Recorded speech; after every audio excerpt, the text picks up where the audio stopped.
아이고, 내비가 47분에 도착한다고 해가지고 그거 맞춰가지고 출발했는데 시천대로에서 너무 밀려가지고 하여튼 정신이 하나도 없습니다.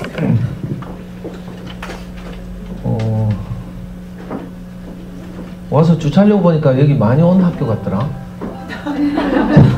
작년에도 제가 왔어요? 네. 아, 그래요? 재작년에는? 예? 재작년에도 왔어요? 작년에도 오고?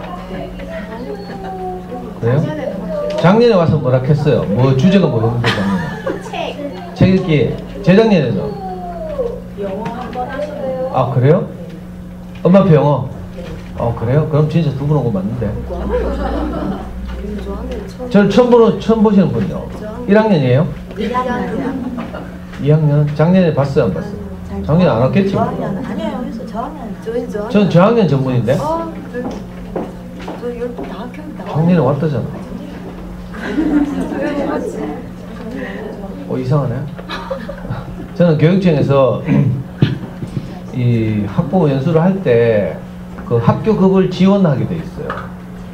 고등학생 학부모를 대상으로 할 것인지 중학생 학부모를 대상으로 할 것인지 아니면 초등 고학년, 초등 저학년 유치원 이렇게. 그래서 저는 초등 저학년 선택했거든요. 유치원은 좀 너무 심하고 초등 저학년 때 이제 그 아이들을 잘 키우기 위한 좀 개념을 잡는 것이 중요하다고 생각돼서 초등 저학년을 지원해서 주로 초등 저학년 엄마들 대상으로 강의를 하고요. 가끔씩 오늘처럼 통합으로 이제 고학년까지 포함한 그 강의를 하고 있습니다. 작년에 와서 뭐 안 들으신 분들도 있으니까 좀 답답하네요. 혹시 이제 작년 강의가 궁금하시거나 하면 다음 카페 대구부모교육연구소 들어가시면요. 제가 지난 10년 동안 한 모든 강의들이 동영상과 mp3로 촬영돼서 다 올라와 있어요. 다음 카페 들어가기 귀찮은 분은 유튜브 검색하셔도 유튜브 대구부모교육연구소. 근데 유튜브는 게시판이 없으니까 다른 이제 이런저런 정보들을 얻기가 어렵죠. 동영상 강의는 유튜브에 다 있습니다. 참고하시기 바라고요. 오늘은 제가 이제 그 학부모장 선생님한테 부탁받기를 수학 공부에 대해서 이야기 좀 해달라고. 마침 교육청에서 정한 그 올해 학부모 연수의 주제 가운데 하나가 사교육 경감을 위한 학부모의 지혜 이런 주제가 있어요. 그래서 영어나 수학 같은 경우 특히 사교육비는 뭐 돈으로 말하면 영어가 제일 부담이 되고요. 또 시간이나 관심으로 말하면 수학 공부가 제일 어렵죠. 우리 아이들 키우다 보면 가장 우리 정신병이 잘 발동할 때가 수학 공부식. 뚜껑 금방 날아가죠. 아니 작년에 제가 말씀드린 것 같은데 우리 다 정신병 하나씩 있다고 확인했죠. 저는 제가 아이를 키울 때 보니까 제가 중증 충동 조절 장애가 있구나. 이걸 아주 손쉽게 확인했어요. 아무것도 아닌데 뚜껑 열려가지고요. 오답 하나 나오면 막 갑자기 막 열이 확 받아가지고 막 애 차고 발로 막 머리 쥐어박고 막. 우리 아이들 덕분에 우리가 겸손해지는 거죠. 안 그러면 뭐 화장하고 꾸미고 이러면 뭐 눈치 못 채잖아 남들이. 고상하게 보이고 막 이렇죠. 그래서 어떻게 보면 가장 이제 아이를 키우는 과정에서 가장 어려운 이 과목 자기주도 학습하기에 그게 수학이라고 볼 수도 있어요. 그래서 애 잡다 보면 동네 언니들이 또 뭐라 해요? 극하다 애하고 관계만 나빠진대. 빨리 어디 보내라. 이렇게 코치하고. 그것처럼 잘못된 코칭이 없죠. 근데 동네 언니들도 안 되니까 이제. 사춘기들 말 안 듣잖아요. 그러니까 이제 언니들은 경험해보고 그렇게 말하는데 사실은 어디 보낸다고 관계 좋아지냐 하면 절대 그렇지 않아요. 그거 속는 거라. 사실은 뭐 고학년 언니들도 잘 모르잖아요. 애 어떻게 키워야 되는지. 저학년 엄마들이 답답해하면 이제 할 수 없이 자기 경험 안에서 코치하다 보니까 그런데 그걸 잘 이겨나가야죠. 저도 아들이 하나 있는데 아들을 키우는 과정에서 수없이 뚜껑이 열렸어요. 저는 여러분들 곱하기 100 이렇게 생각하시면 돼요. 왜냐면 저는 공부에 대한 아쉬움이 여러분들보다 훨씬 컸거든요. 저보다 더 아쉬운 사람이 있을지 모르겠는데, 저는 뭐 늘 말씀드리지만, 우리 아이가 4살 무렵에 갑자기 제 안에서 불현듯이 그런 마음이 일어나요. 이 아이는, 아들이 하나뿐이거든요, 저는. 이 아이는 제가 살면서 겪었던 아쉬움을 겪게 하지 말아야지, 이 생각이 저절로 들었어요. 엄마들은, 아이들이 뱃속에 있을 때부터 관계가 생겨서 모성애가 먼저 발동하지만, 아빠들은 좀 안 그렇거든요. 그래가지고, 태어날 때도 저는 뭐 축구하러 가고 이래가지고, 계속 원망 듣고 있는데, 근데 이제 좀 크면서 꼬물꼬물거리고 뭐 이렇게 사고치고 이러니까 이제 관계가 좀 생기더라고요. 저는 한 4살쯤 돼서 처음으로 이제 그런 관계가 생기고, 아이를 보는데, 제가 겪었던 아쉬움을 이 아이는 겪게 하지 말자, 이 생각이 저절로 들었어요. 왜냐면 저는, 초등학교 1학년 때 아버지가 돌아가셨거든요. 아버지는 이제 그 당시에 폐결핵 환자였는데, 시립병원에서, 요즘 대구의원이죠. 시립병원에서 이제 치료를 받다가, 약에 내성이 생겨서, 요즘은 폐결핵 약 뭐 잘 있지만 그때는 이래 계속 약을 투약하면 내성이 생겨서 차도가 없어요. 그래서 병원에서 그냥 나가라 했어요. 그래서 집에 와서 그 비산동 단칸세방에 살면서 늘 피를 토하고 이제 각혈한다고 하죠. 요강에 피 받아서 버리고 이게 일이었는데, 그러다 보니까 이제 엄마가 공장에 가서 이제 생계를 대신 했고 섬유공장 노동자로 이제 평생을 사셨는데,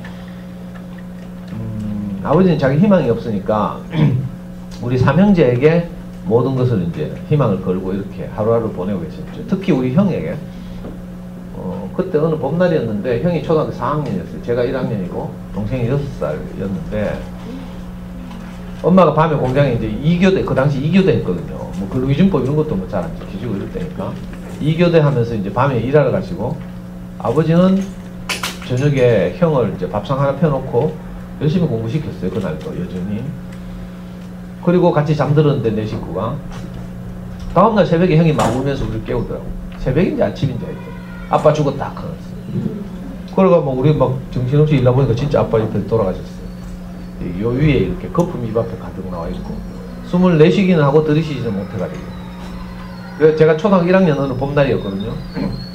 50년이 지났는데도 벌써 아직도 뭐 눈에 생생해요, 그 장면. 제 인생의 가장 큰 트라우마이기도 하고. 그래가지고 그 다음부터는 뭐 우린 뭐 자녀 교육이고 뭐 그냥 방치돼 있는 거죠. 엄마는 공장에 일하러 다니고 아버지 없이 이렇게. 그러다가 형편이 점점 어려워졌어요. 한 3년쯤 지나니까 우리를 다 친척집에 하나씩 보내더라고. 그래서 저는 초등학교 4학년 때부터 친척집을 돌아다니고 있었어요. 그래서 저는 초등학교를 6군데 다녔어요. 엄마가 복부인이라서 뭐 아파트 자주 옮겨 다녀서 그런 게 아니고 형편이 안 돼가지고 친척집을 돌아다니느라고. 한 친척집에 오래 가 있을 수도 없어요. 부담되니까. 여러분들 한번 생각해봐요. 사촌, 뭐 조카, 시조카가 뭐 예를 들어서 왔어. 우리 집에서 객인다. 상상이 돼요? 정말 불편하겠죠? 그래가지고 뭐 이렇게 돌아다닌다고. 그리고 우리 삼형제 중학교를 아무도 못 갔어. 저는 중고등학교를 검정고시를 했는데, 그러니까 진짜 저는 명실상부하게 오리지널 자기주도 학습 전문가예요. 그래서 저는 교육 관련 전공을 했다거나 아니면 교직에 있었다거나 이런 경험이 전혀 없어요. 그냥 제 인생의 경험이죠. 제가 그렇게 자기주도적으로 자랐고, 또 그러다 보니까 제 아이도 자연스럽게 그렇게 키우게 됐어요. 우리 아이는 뭐 오늘 수학인데 수학이든 영어든 학원을 다녀본 적이 없어요. 작년인가 와서 말씀드렸지만 어릴 때부터 이제 좋은 어린이책을 꾸준히 읽으면서 공부에 필요한 많은 요소들을 잘하게 이렇게 했다고 말씀드립니다. 제가 공부에 대해서 아쉬움이 너무 크니까 우리 아이에게도 저절로 내가 이 아이는 내 아쉬움을 안 겪게 해야지 이런 생각이 듭니다. 여러분들도 그렇죠? 아쉬움의 내용은 다 다르지만 이제 마음은 같아요. 그래서 많은 엄마들이 자기가 어릴 때 피아노를 좀 배웠더라면 이런 엄마들 있죠. 그게 다 애들 학원 피아노 학원 보내줘요. 국민 피아노처럼. 그게 이제 엄마들이 가진 공통적인 아쉬움 중에 하나죠. 피아노 치고 좀 피아노 반주에 맞춰서 노래 부르고 하면 참 우아하잖아요. 멋있고.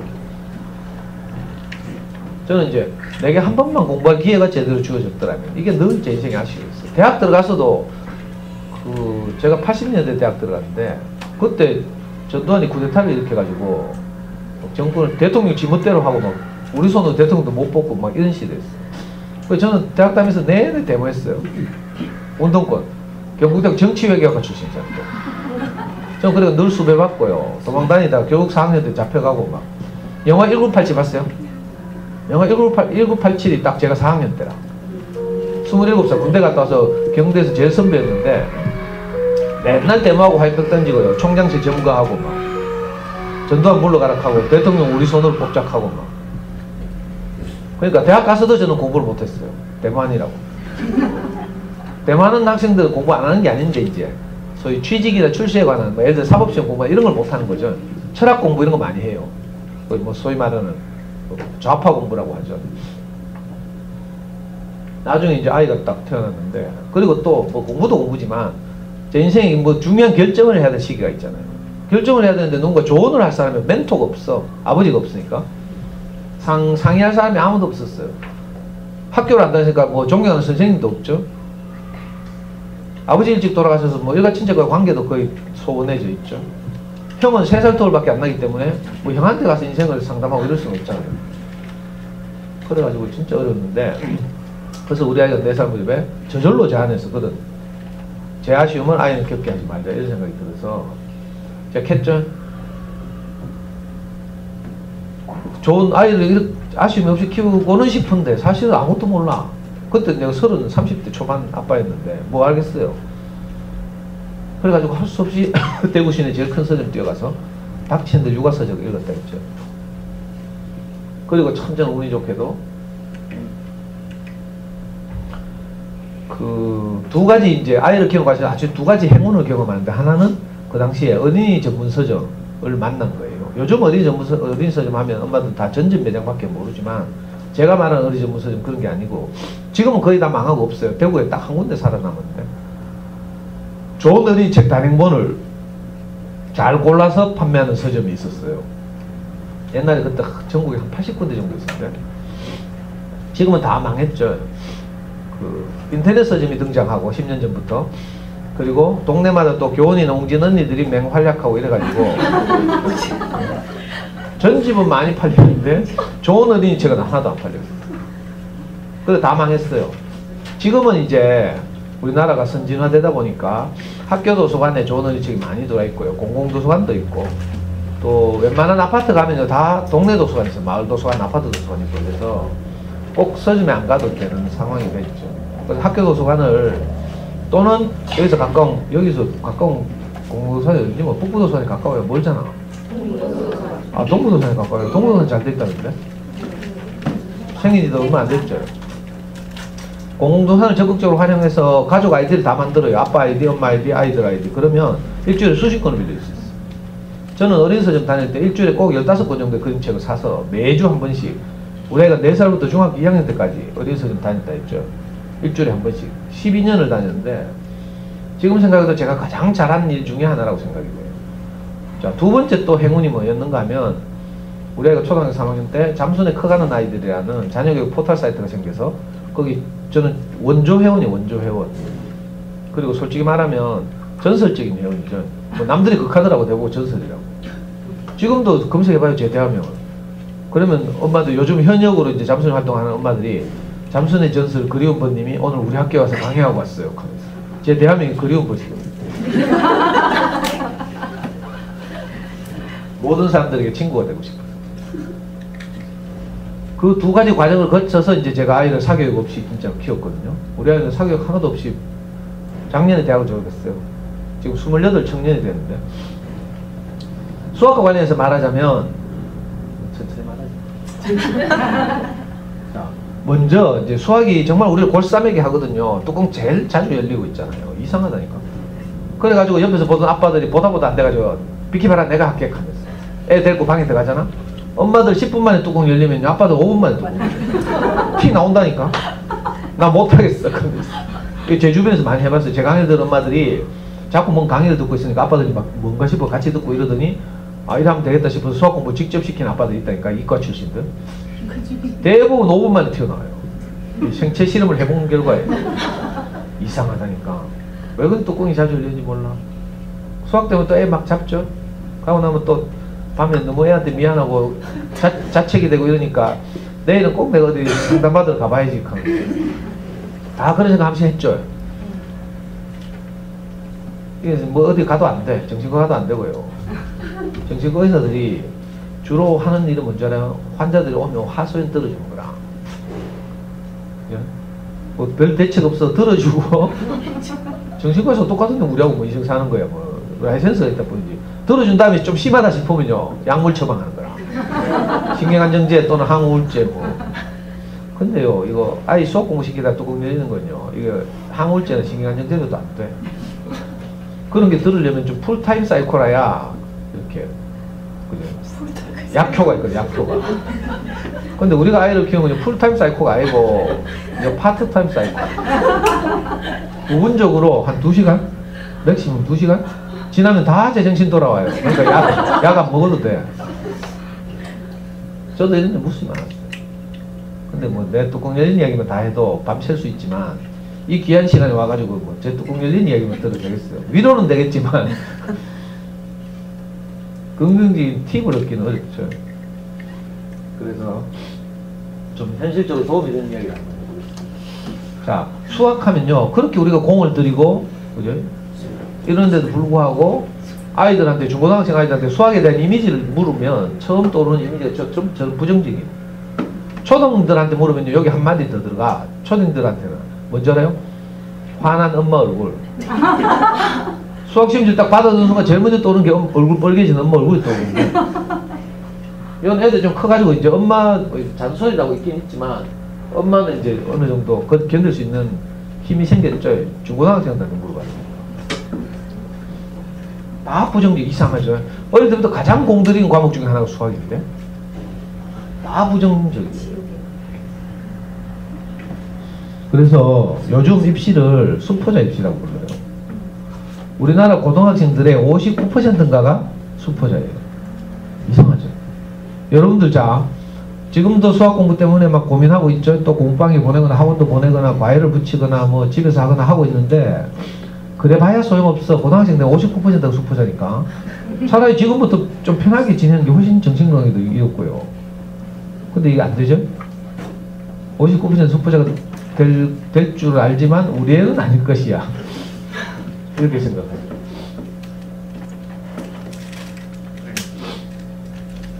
왜 수포자가 됐나? 언제 수학 공부를 포기했냐고 물었더니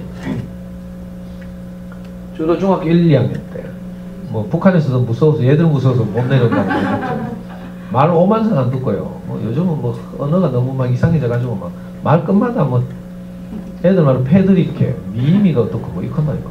옛날에 우리 시대는 그거 치명적 욕이었거든요.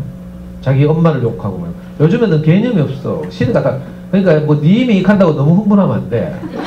의미가 다 의미가. 옛날에 우리가 님이 익하면 있잖아요. 정말 치명적인 욕이었는데 요즘 애들 그냥 입에 달린 접두사라. 시대가 달라졌다니까. 저보고도 님이가 익하는데. 우리 연구소에 와서 저하고 같이 수학 공부하는 중학생들 열받으면 그렇게 해요. 저보고도 님이 어떻고 막. 제가 처음에 모를 때는 막 머리 질질 끌고 막 이랬는데 나중에 이제 알게 됐죠. 아, 그 용어에 담긴 무게가 다르구나. 하여튼 중학교 1학년 때 수포자가 제일 많대. 통계적으로. 그런데 엄마들 생각에는 중학교 1, 2학년 때 사춘기에 대해서 어느 날 갑자기 막 수학 때치우는 것 같죠. 그렇지 않고요. 사실은 초등학교 때 데미지를 입어가지고 중학교 1, 2학년 때 쓰러지는 거라. 권투하면요. 알죠? 계속 잽도 맞고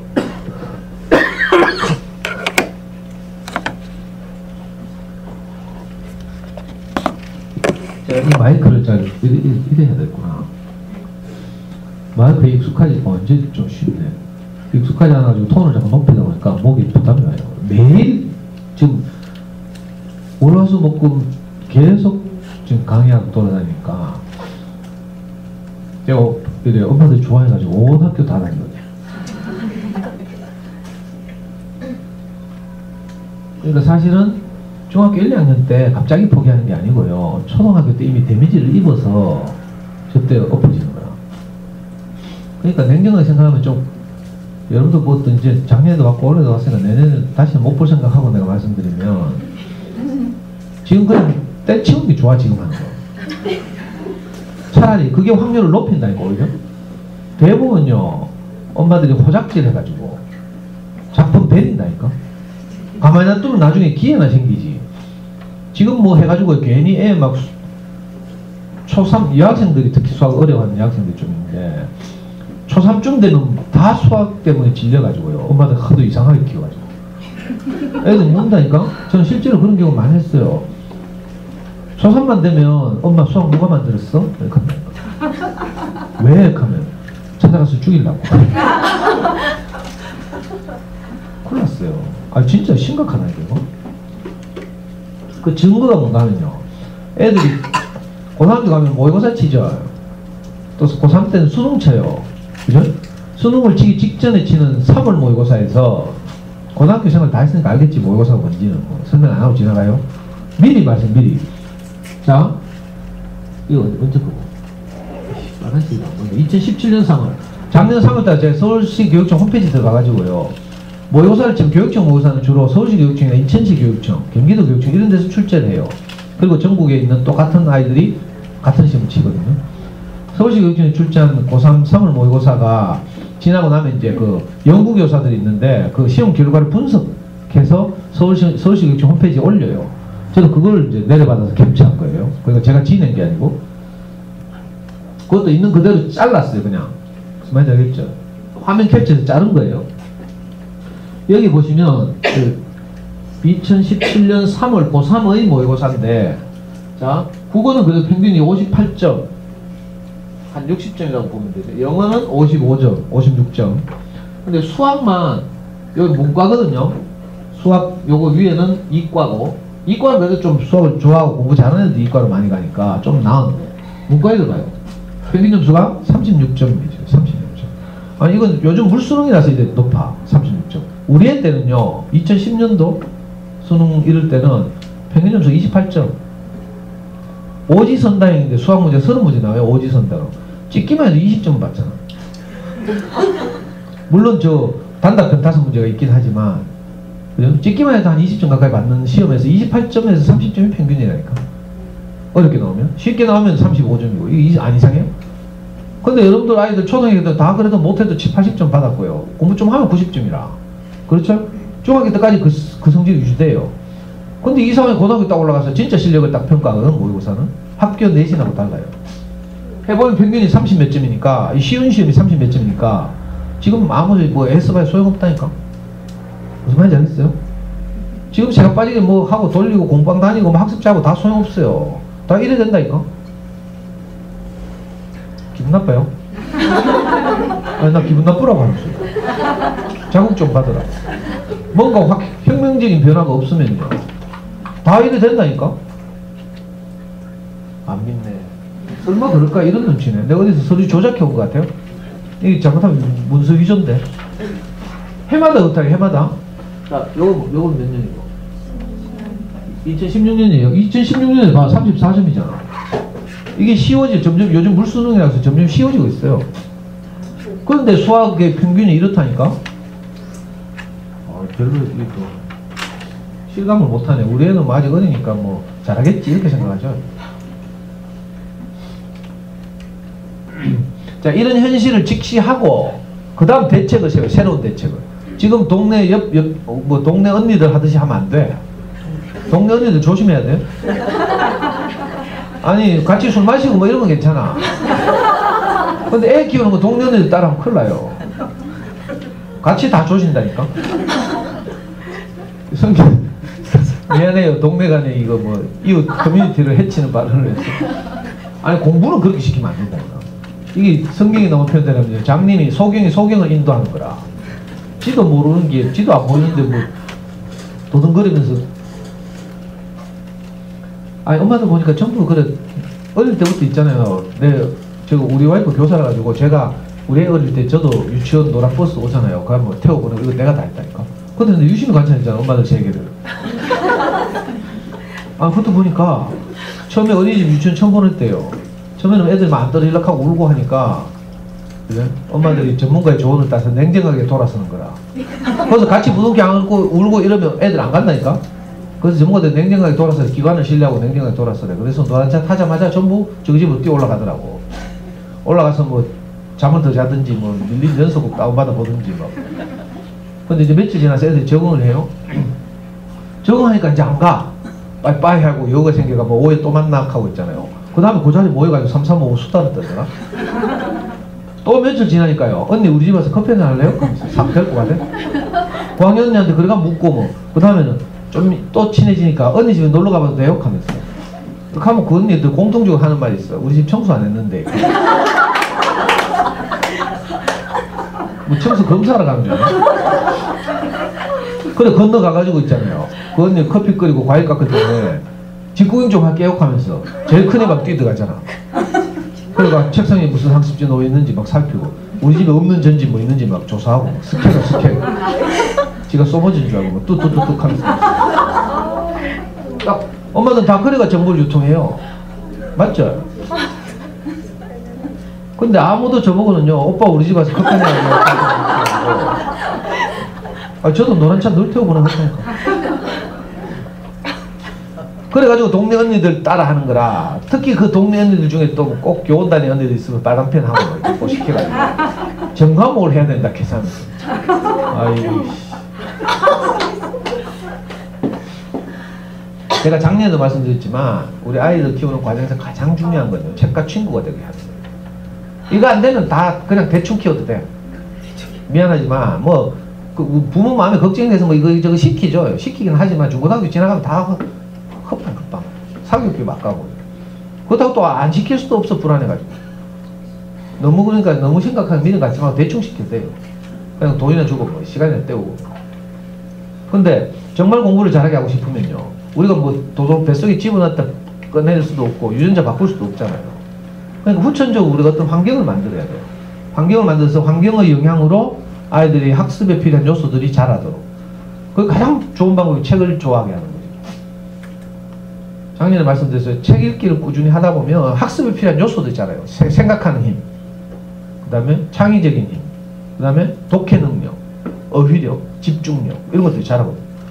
그게 공부에 아주 중요한 요소라 문제 한 문제 한 문제 학습지하면서 풀고 이런 건 소용없어요. 그 문제 푸는 스킬 배우는 건요 나중에 고등학교 가면 3년 내에 문제 푸는 스킬 가르치죠. 맨날 모의고사 치고요 해설하고 막 안 해봤어요? 다 해봤죠? 우리 애 고등학교 가니까 1년에 12번 시험 치더라고. 중학기말 4번에 교육청 모의고사 4번, 사설 모의고사 4번 12번 쳐요. 그리고 고등학교는 뭐 사춘기 지난 애들이라 가지고 선생님들이 막 엄격하게 하거든. 그러니까 모의고사나 이런 거 합치고 나면요 오답을 해야 돼. 오답 노트에 문제를 다 뺏기래. 틀린 문제를. 그리고 보충수업 시간에 계속 해설하고 이러거든요. 우리 애는 다행히 모의고사 치면 몇 개 안 틀리거든. 하루 저녁이면 다 뺏겨요. 근데 반타작하는데 어떻게 했어요? 다음 시험 때까지 계속 문제 뺏기고 있어요. 이거 안 해봤나? 그리고요 고3 내내 문제 풀고 있어요. 뭐 인터넷 강의도 메가스터디고 찌라리고 다 가봐도 맨날 문제 풀고 있어요. 문제 푸는 스킬은 그때 배우면 돼요. 근데 아무도 생각하는 힘을 자라게 하는 건 안 해. 못 도와줘. 이거 언제 해야 돼요? 어릴 때 초등학교 때. 근데 엄마도 겁도 없이 초등학교 때 문제 풀고 있다? 문제 푸는 건요 실력을 향상시키는 게 아니에요. 있는 실력을 확인하는 거지. 무슨 말인지 알겠어요? 그러니까 벌써 문제 풀고 뭐 하려고 학습지 하면서 답답한 노릇이네 진짜. 근데 제가 이 병이 하나인데 아니 엄마들한테 이야기 하다 보면 내가 혈압이 올라. 열받아. 하도 답답해가지고 내 조카들 같으면 저거 하나씩 차면서 막 정신 차려가겠는데 이게 남이라서 그러지도 못하고. 그래서 제가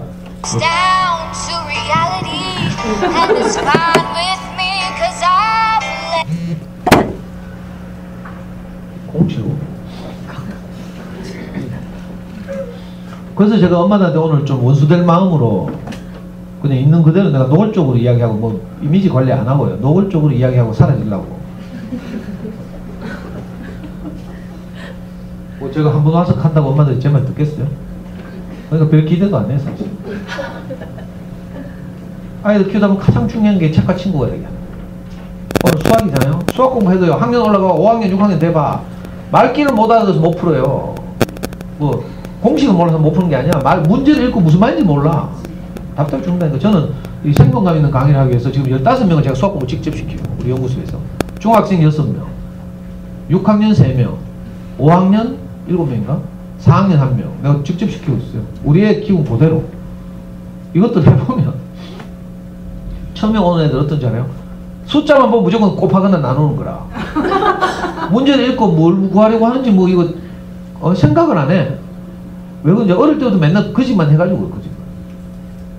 결국은요 문제를 읽고 이해를 해야 문제 이건 뭘 구하라는 거지? 일단 그걸 찾고요. 그 다음에 이 문제를 구하기 위해서 주어진 조건이 어떤 게 있지? 하고 체크하고 그 다음에 이건 어떻게 풀어야 효과적이지? 짧은 시간 내에 이걸 풀 수 있지? 이렇게 방법을 찾고요. 전략을 세우고 그죠? 그 다음에 문제를 풀고 마지막에는 더 나오면 이거 맞는지 확인하고 이렇게 이 과정을 이 프로세스를 거쳐야 되는데 아무 생각이 없어. 그래서 책과 친구가 되게 할 거. 도서관을 꼭 활용하실 거예요. 이 초등학교 저학년 시절 가장 중요한 거예요. 초등학교 시절. 저는 다행히 아까 어린 서점 만났다 했죠. 그래서 12년을 아이를 일주일에 한 번씩 서점을 데리고 다녔다니까. 애가 어떤 데 가기 싫어하고 찌랄할 때는요. 그 서점이 서부중앙 근처에 있었는데 서부중앙 옆에 가면 햄버거 브랜드 우리나라 거 롯데리아 있다니까. 가면 정말 애가 막 사춘기 되고 5학년 되고 이러니까 막 가기 싫어가 찌랄할 때가 있어. 그럴 때는 롯데리아 데리고 가가지고 막 콜라 막 이빨 다 녹기나 말기나 막 콜라하고 막 사주고요. 그래가 기분 좋게 해가지고 손 데리고 가고 그랬어. 그 중학교 2학년까지 했다니까. 지금도 우리 애가 해요. 그때 자기가 아빠한테 끌려가지고 어린이집에 다닌 것이 이렇게 위력이 있을 줄 몰랐다. 지금도 그래. 그리고 솔직히 말씀드리면 우리 고등학교 때 수학 천재라 하더라고 주변에서. 진짜 천재는 아니고요. 공부 하나도 안 하는데 모의고사 지금 맨날 100점 맞으니까. 실제 수능에서도 100점 맞았어요.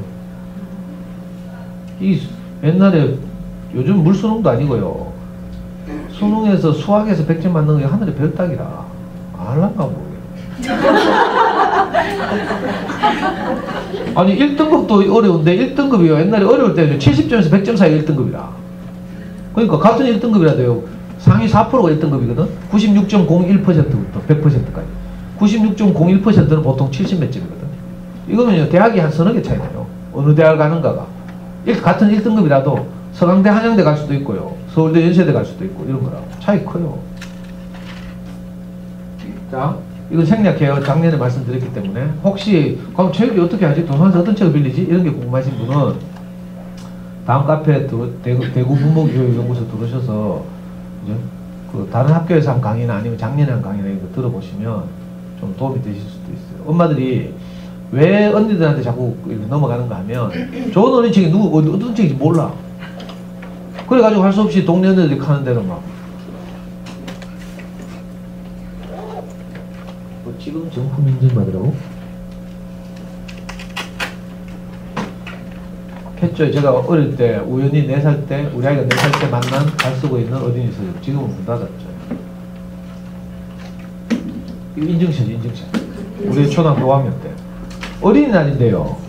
다 뭐 이랜드 놀러 가고 이렇게 하잖아. 요즘 또 뭐 네이처 월드인가 지랄인가 가창이 생겨가지고 그것도 엄마들 많이 가더라. 그거 가보니까 진짜 막 가보진 않았지만 사람들 갔다 와서 사진 찍은 거 보니까 진짜 애 데리고 가고 싶어. 내가 봐도 막 뭐 물이 흐르고 거기에서 막 뭐 하고 뭐 이상한 거 하고 막 가고 요즘 엄마는 뭐 직업체험 같은 거 할 때 리틀 소시온 가니까 다 해결되네. 제가 애 키울 때는 전국을 돌아다녔어.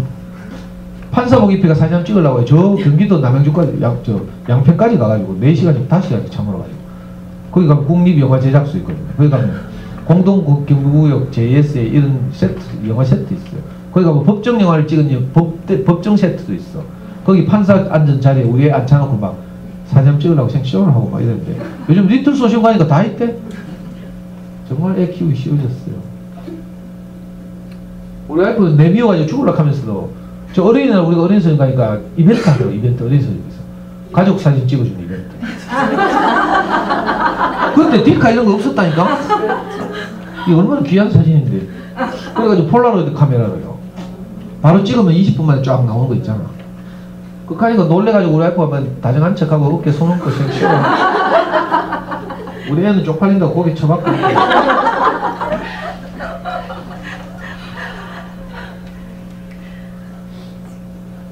자, 첫 번째 수학 공부를 아이들로 잘하게 하는 첫 번째 조건 뭐라고요? 책과 친구가 되게 해야 한다. 이거 안 되면요 대충. 아니면 뭐 아주 뭐 유전적으로 뛰어난 수학 천재로 태어나게 하든지. 아니면 책을 좋아하게 해야 돼요. 생각하는 힘이 자꾸 자라니까. 자, 두 번째는요. 수학 공부 뭔지를 엄마들이 정확하게 알아야 돼. 엄마들 여기서부터 있다 혼란이 오는 거라. 수학 공부 뭐지 하면 이번 기말고사에서 실수 안 하는 거 뭐 이런 식으로 생각한다. 그게 아니고요. 수학 공부의 목표는 뭔가 하면 생각하는 힘을 자라게 하는 거예요. 우리 아이들이 대학을 갈 때 또 사회에 진출할 때 대학이나 사회가 가장 중요하게 생각하는 평가 요소가 생각하는 힘이에요. 공부 좀 해가지고 나중에 이과를 가서 의대나 공대나 이런 데 가서 면접 보자. 구술 면접이라는 게 있어요. 본고사를 안 치는 대신에 우리나라 교육 정책 중에 삼불 정책이에요. 삼불 정책. 세 가지는 절대로 쓸 수 없어요. 변하지 않고 있는 삼불 정책. 첫째, 기여 입학제. 사립대학에 돈을 많이 내고 입학하는 거 이런 거. 이거 기여 입학제라고 미국에서는 이런 게 있죠. 우리 사회에서는 이게 안 돼. 빈부격차가 심해져가지고 최순실 같은 일이 또 벌어진다니까. 안 그래도 왜 분노한 줄 알아요? 최유라가 그 부정 입학했다는 것 때문에 이게 그 우연히 어떤 무슨 뭐 아이스크림 가게에서 국회의원 한 사람이 그 소식을 들었잖아. 전직 국회의원이지. 그래가지고 이게 알려져가지고요. 시끄러워져가 일이 이래 커졌다니까. 기업학제는 사회적 위화감을 조성하기 때문에 절대로 교육부에서 안 해요. 두 번째가 뭔가 하면 고교 등급제. 외고와 일반 인문계 고등학교를 똑같이 취급하는 거라. 무슨 말인지 알겠어요? 거기 우수한 자원이 객관적으로 더 많아. 근데 외고 1등급과 일반 인문계 고등학교 1등급을 똑같이 취급해요. 수능에서 차이가 나지. 무슨 말인지 알겠어요? 이게 고교 등급제라. 외고 출신이라고 외고 3등급하고 일반 인문계 고등학교 전교 1등하고요. 외고 중간쯤하고 비슷하다니까 실력이. 그래도 어떻게 해요? 일반 인문계 고등학교 애를 더 높이 취급하는 거라. 고등학교 출신 고등학교를 배려하지 않죠. 객관적으로 한국영재학교 과학영재학교는 훨씬 실력이 높을 거 아니에요. 근데 아무 소용없다니까. 이게 고교 등급제를 절대로 하지 못한다는 뜻이에요. 세 번째가 뭔가 하면 본고사를 실시할 수 없어요. 본고사를 실시하게 되면 사교육 시장이 너무 팽창하기 때문에 벌써 본고사 없어진 지는 한 30년 지났죠. 본고사가 없는 대신에 그죠? 문과에서는 논술, 이과에서는 구술 면접이라는 제도가 있어요. 자, 구술 면접을 보게 되면 어떤지 알아요? 면접 자기가 이제 그 교수님들하고 면접 보기 한 20분 전에 복도에서 대기생을 불러. 그래서 3명을 딱 앉혀놓고 그 프린트된 수학 문제 2문제가 프린트된 두세 문제가 프린트된 시험지를 줘요. 그러면 얘가 그걸 눈으로 풀어야 돼. 그런 다음 20분이 지나면 면접보러 들어가는 거랑 면접보러 들어가면 칠판이 하나 딱 주어져 있어요. 이렇게 칠판. 그리고 앞에 교수님 3분이 앉아있어. 그 한 설명해 보게 한다니까. 그러면 막 푼 과정을 설명해야 돼. 근데 가만히 듣고 있나? 교수들이? 왜 그렇게 생각했어? 이렇게 묻는다니까. 그러니까 막 암기하고 기계적으로 이런 애들 왜 그렇게 생각하는지 모르지 뭐. 공식이 그렇게 돼 있는데요? 뭐 이렇게 생각. 그러면 바로 떨어지는 거지. 왜 이렇게 생각했는지 설명해야 돼. 그리고 그것 좀 이상하지 않나? 다른 방법 없는가? 뭐 이렇게 물어. 그럼 거기에 대해서 또 대답해야 되고. 이게 뭐예요? 생각하는 힘이 있어야 해결할 수 있어. 그러니까 수학 공부의 목표는 생각하는 힘을 기르는 것이다. 그러니까 수학 공부 시키다가 틀렸잖아요. 틀렸어도 혼내면 안 돼. 문제를 풀어 틀렸어도 그 한 문제를 해결하기 위해서 낑낑거렸잖아요. 거기서 생각하는 힘이 자라고 있어. 꼭 정답이라 해야 되는 게 아니에요. 이걸 모르면 우리는 정답이 나오면 기뻐가 막 색연필로 동그라미 막 크게 치고. 저는 어릴 때 그런 경우 있어요. 틀렸는데도 애가 뭐 실수했어 이렇게 하면 막 맞다 해주고. 왜냐면 내가 위로받고 싶어서. 우리 애가 막 계속 틀리가 한 70점 맞으면 기분 나쁘잖아. 그래서 왜 틀린지 물어보고 풀 줄 아는데 오답했다고 애들 계산하는데 이러면 막 동그라미 치고 막 처음에는 틀렸다 했다 그 다음 요렇게 해가지고 그러니까 한 90점 높이 놓고 나도 위로받고. 처음에는 이렇죠. 수학 공부 이럴 줄 알아. 근데 그게 아니고요. 틀려도 괜찮아. 틀리는 과정도 생각하는 힘을 자라게 할 수 있어요. 무슨 말인지 알겠어요? 자, 지금 여러분들이 하고 있는 호작질이 우리 아이들이 생각하는 힘을 자라게 하는 것인지 아니면 단순 반복을 하고 있는지 이 잘 한번 생각해 봐야 돼요. 대부분의 학급제는 뭐 하고 있어요? 단순 반복, 기계적 훈련을 시키고 있어요. 초등학교 시절처럼 여유 있고 이런 시기, 좋은 시기가 없는데 이 시기에 기계 훈련을 기계적으로 훈련시키고 있어요. 나중에 되면요 생각하는 힘이 없어가지고 아무것도 못해요. 그래서 수포자가 생기고 평균이 20 몇 점, 30점 나오고 이런 거예요. 이건 내가 아니면 이런 강의 안 한다니까. 이런 강의 어디 유튜브에 다 검색해보면 없어. 옛날에 딱 한 번요 책 한 권 나왔어요. 어떤 학원 원장이 쓴 책인데 충격적인 제목이야. 99% 중학생이 헛공부하고 있다. 이게. 책 제목이. 이 사람 책 읽어보니까 내하고 똑같다는 생각이.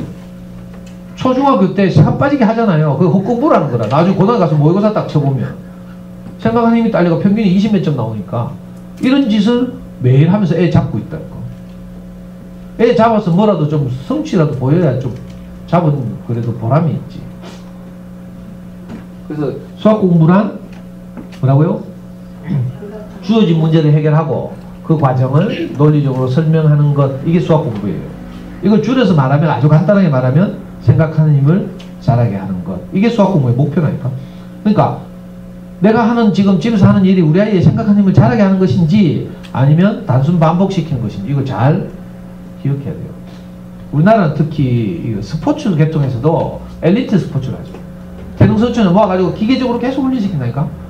근데 선진국 가면 안 그래요. 학원 스포츠부터 인프라가 잘 구축돼 있죠. 아니 고등학생들이 2시만 되면 집에 온다니까. 방과 후 운동 같은 거 하죠.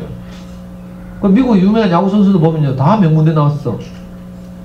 이상하다니까. 단순 기계적 반복을 하는 것하고, 그죠? 어릴 때부터 자유분방하게 이렇게 활동하면서 창의적 사고를 키우고 이런 게 완전히 다르다니까. 수학 공부 똑같아요. 자, 수학 공부 정의가 그러니까 주어진 문제, 이거 제가 만든 게 아니고요. 이건 PPT는 제가 만들었지만 이 말을 제가 한 게 아니에요. 세계적인 수학자가 한 말이에요. 누구더라? 헝가리인가 뭐 핀란드인가 가면 유명한 수학자 폴리아라고 있어요.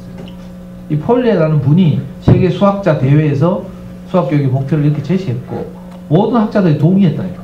그래서 고등학교 교과서 보고 내가 이거, 고등학교 교과서 보면 중간에 단원 사이에 이런 말, 좋은 말 들어있거든.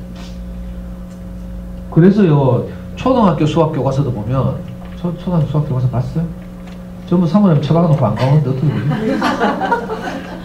초등학교 수학 교과서 보면요, 한 단원이 끝나잖아? 제일 뒤에 뭐라고 했어요?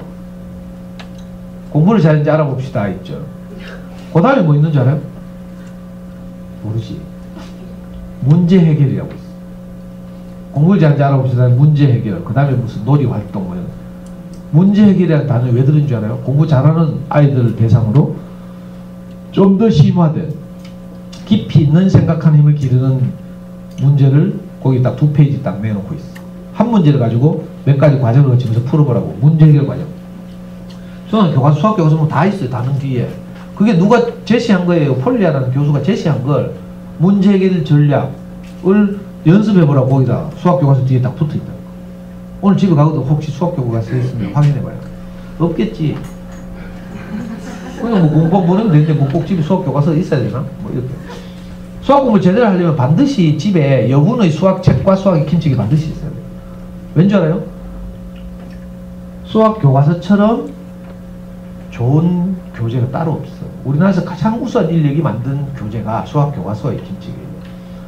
근데 우리 엄마도 수학 공부 시키는 거 전부 뭐 디딤돌이나 뭐 천재 해법이나 뭐 두산 동화나 뭐 아니면 뭐 학습지 눈높이나 뭐 구몬이나 이런 거 하고 있지. 가장 고급 인력이 대학의 수학교육과 교수님들이 출제위원장이죠. 편찬위원장이 되고 그 제자들 일선 초등학교 선생님들 중에 가장 공부 잘했던, 교대 다닐 때 가장 공부 잘했던 제자들이 모여서 만드는 게 수학 교과서예요. 그보다 더 좋은 교재 없어요. 그걸로 공부시키는 거예요. 나중에 시간 나면 돼요. 자, 선행학습에 대해서 많은 엄마들이 벌벌 떨고 있어요. 그래서 중학교 가면 대부분 선행학습 하죠. 공부 잘하는 애들은 5학년 때 벌써 정석 푸는 놈들이 있어. 이거 미쳐도 많이 미쳐야지. 물론 대구에서 한 10손가락 안에 들면 좀 그래도 돼. 그 천재들, 수학 천재들, 수학자가 되거나 뭐 이럴 애들. 근데 이 좀 속된 말로 개나 소나 다 수학 정석 푼다 이거. 이거 큰일이죠. 선행학습 왜 하는 줄 알아요? 고등학교 때 생각해보니까 너무 어렵고 양도 많고 이래가지고 미리 좀 해놔야 되는 거 아닌가 이런 생각이 들어. 근데 선행학습을 하게 되면 어떻게 해요? 지금 우리나라 중학생이 71%가 선행학습을 했대. 웬만한 학원 보내봐요. 다 진도 1년 이상 빼고 있죠. 슬프다니까. 근데 성적도 그렇게 오르나? 아니에요.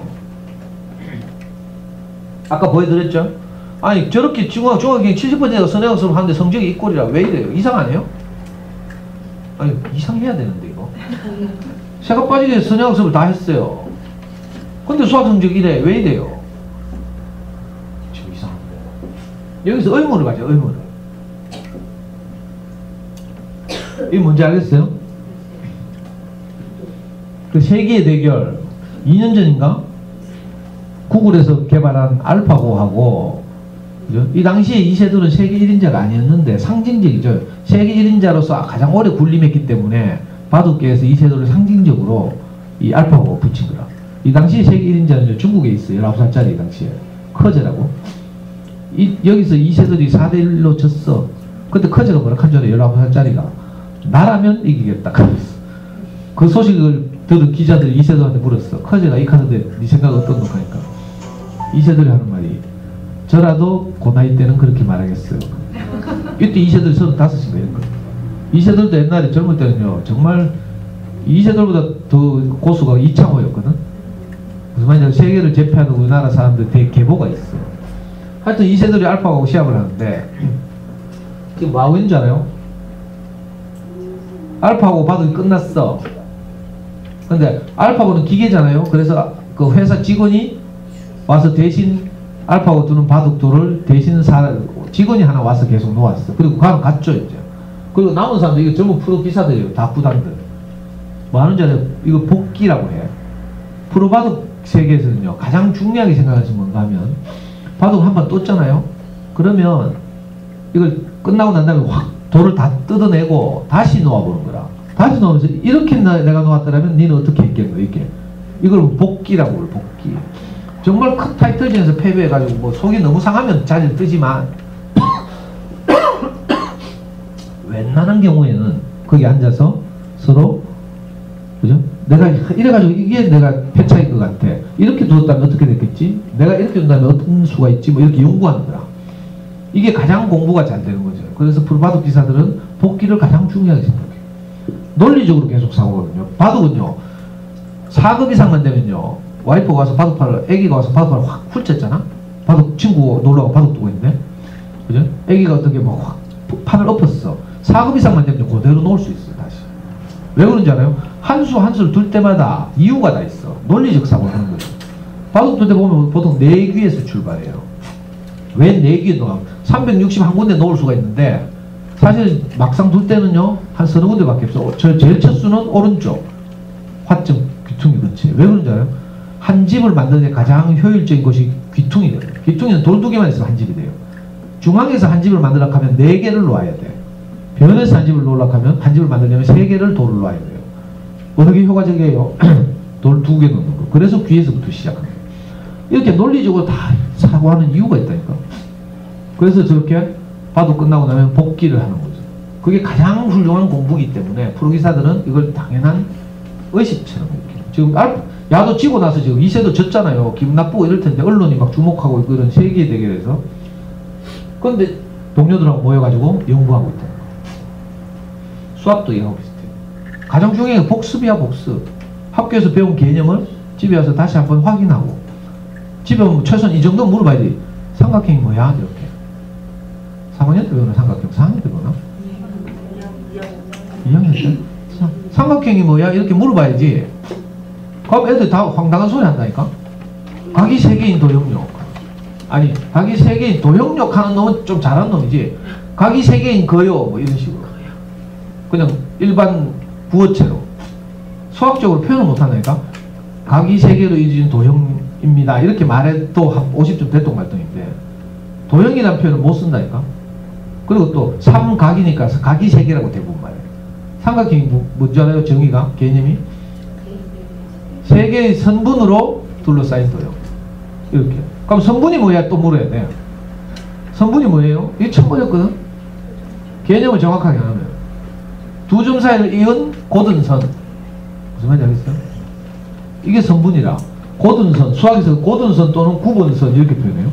자, 학교에서 이거 배우잖아요. 이걸 계속 물어봐야 돼, 애들한테. 그래서 지 말로 할 수 있어야 이거 제대로 아는 거라. 근데 대부분 지 말로 못해. 버벅거려. 자, 이걸 개념을 확장시키면 다각형 하면. 다각형은 여러 개의 선분으로 둘러싸인 도형. 이렇게 말해요. 왜냐면 선분이란 말 안에 고든선이란 말이 포함되어 있죠. 선분하고 직선의 차이가 뭔지 알아요? 선분은 두 점 사이를 이은 고든선. 두 점을 지나지 않아. 무슨 말인지 알겠어요? 선분은 양쪽을 지나가줘요. 두 점을 지나서 끝없이 이어진 고든선. 이걸 선분이라고 해요. 아, 직선이라고. 반직선은 한쪽은 멈추고 한쪽은 뻗어나가서 반직선. 이거 2학년 때 3학년 때 배우죠. 자, 수학 공부 이런 식으로 아이들한테 학교에서 배워오잖아요. 근데 학교 가면서 한번 봐. 선생님이 25에서 40명 사이에 있는 아이들을 돌봐야 돼. 일일이 쫓아다니면서 네 성분이 뭐야? 이렇게 묻겠어요? 못 물어. 선생님도 잡무도 얼마나 많은데 막. 교실 가보면 난장판이에요. 난장판. 저 학교 강의 가끔 끝나고 우리 연구소 오는 애들 있는 학교에는 교실이 찾아가거든. 근데 사진도 한번 찍고 하려고 격려하려고 가보면요 교실 개판이라 막 애들 뛰댕기고 떠들고 막. 근데 선생님이 뭐 일일이 막 다 가서 개념 확인하고 이 대응 안 돼. 학교로서는 최선을 다하겠지만 그래도 이걸 일일이 확인하고 돕는 것은 누가 해야 돼요? 집에서 엄마들이 해야 돼요.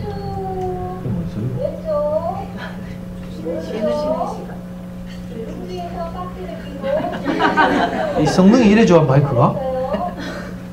이 담을 뚫고 들어온단 말이에요 지금? 아 스피커 있어.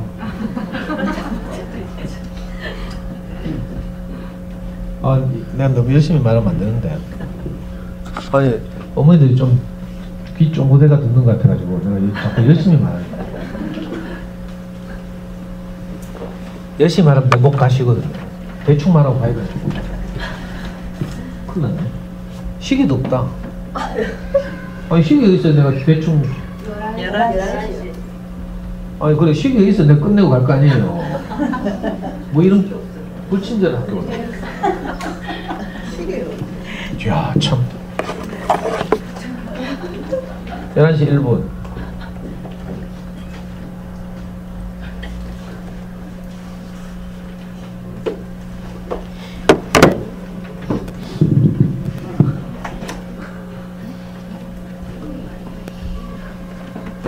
자, 선행학습을 해야 되는데 이런 엄마들의 두려움 속에는 또 이런 것도 있죠.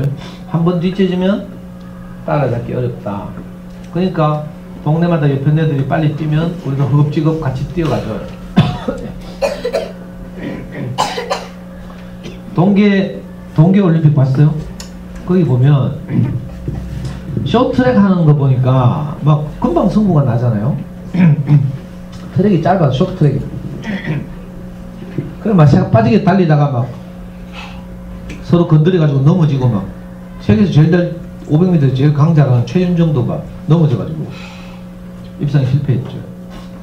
근데 저 스피드 스케이팅 봤어요? 스피드 스케이팅 보면 서서 출발해요. 왜? 레이스가 기니까 5,000m, 10,000m 뭐. 아무리 스케이트 타고 하지만 한참 걸리거든. 그 스피드 스케이팅 종목 가운데 이번에 처음 도입된 매스 스타트라고. 그 우리나라에 우승했잖아. 누구지? 이승훈? 그 중계방송 제가 유심히 봤거든요. 우리나라 이거 둘이 결승에 진출했어. 그래서 20살짜리니까 정재훈은 형 우승하라고 지가 앞에서 개세해 놓고 이승훈은 페이스 조절하면서 5등, 6등으로 달리다가 막판에 확 나가서 우승했죠. 이 개인전에서 이러면 안 되는데. 개인전인데 국가대항전처럼 막 작전 짜고 이런데. 근데 문제는 그 매스타트 종목에서 처음부터 반바퀴 빨리 달리던 미친놈이 하나 있어요. 생각나요? 그럼 우승해요 안 해요? 나중에 다 추월당했죠. 근데 동네마다 그런 옆에 애들이 꼭 하나씩 있다니까. 초등학교 2학년 때부터 막 구구단 줄줄 외우고 막 반바퀴 빨리 달리듯이 이러면 될 줄 알고 불안해가지고. 물론 가만 놔둬도 잘하는 애는 할 수 없고, 근데 가만 놔둬서 잘할 애가 아닌데 막 억지로 땡겨가지고 막 나중에 어떻게 돼요? 고무줄 탄력이 된다. 고무줄 너무 땡기면 어떻게 돼요? 탄력을 해요. 그리고 반바퀴 먼저 누가 옆에 애들이 달린다? 옆라인에서? 그럼 불안해서 가만히 있을 수 있어요? 같이 뛰어가야지. 근데 봐, 이승훈 봐. 안 뛰어가잖아. 그 세계적인 선수들 아무도 그 반바퀴 먼저 뛰는 놈, 달리는 놈 안 따라가죠? 이게 왜 경험이 경험? 대부분 우리 아이들 키우는 과정에서 아이고 감사합니다. 그 소파에 있는 소파에 그냥 너 멋있게 놀아가지 말고 내가 시간만 보면 되니까. 네. 그 많은 경험 있는 그 세계적인 선수들 아무도 그 반바퀴 먼저 달리는 놈을 따라 뛰지 않더라고. 근데 시간이 흐르니까 어떻게 돼요? 점점 간격을 좁혀서 마침내 다 추월했어. 우리 애 키우는 것도 이거 비슷해요. 동네마다 불안해가지고 물론 그 반바퀴 빨리 달리는 분도 얼마나 불안하면 먼저 빨리 달리겠어요. 근데 대부분 이런 경우에 초등학교 5, 6학년을 못 넘어간다니까. 대부분 다 따라잡히게 돼 있어요. 이 자녀교육에서 아주 중요한 시사하는 바가 커요. 동네마다 이상하게, 특히 2, 3학년들 보면 오버페이스 하는 옆에 애들이 꼭 있고, 그 옆에 애들 보면 우리는 불안한 거야. 나도 저래 해야 되는데, 뭐. 그 집에 가서는 우아하게 표정 관리하지만, 집으로 돌아서 현관문 닫는 순간에 바로 애 부르줘요. 야, 누구는 뭐 하던데, 니는 우리 생각하노? 하면서. 우리 생각하기에는 눈은 엄마를 벌써 째려보고 있는데.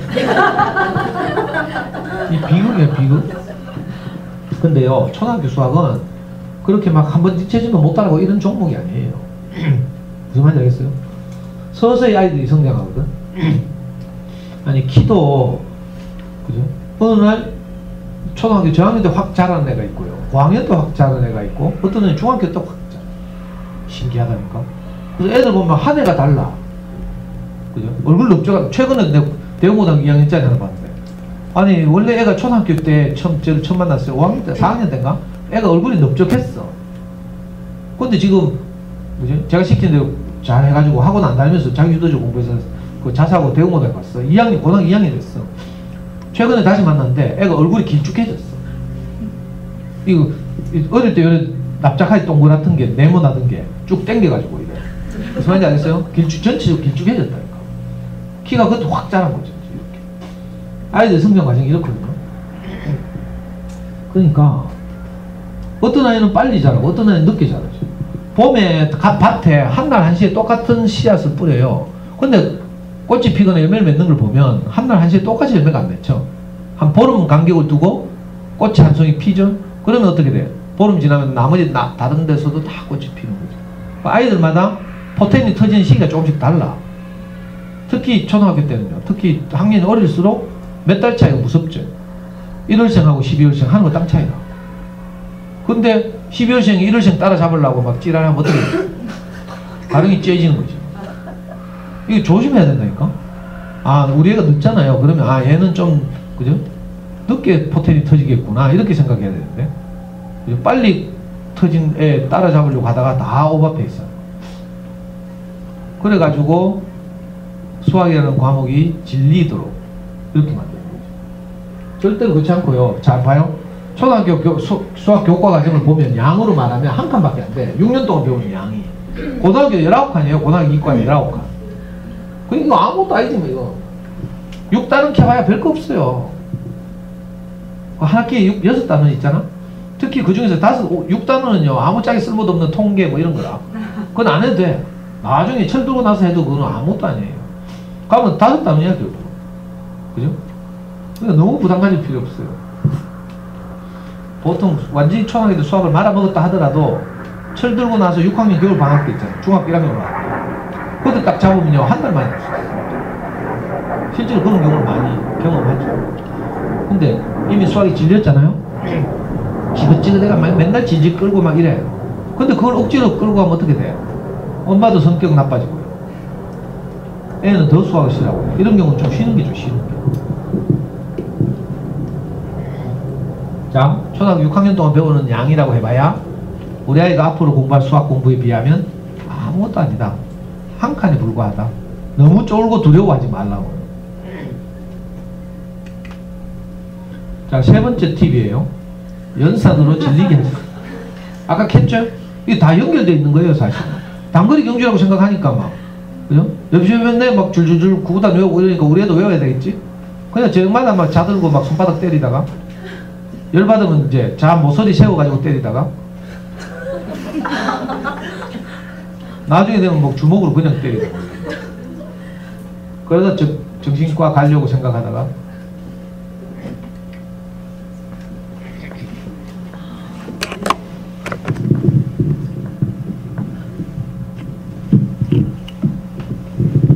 저 시험지 푸는 애 기분이 어떻겠어요?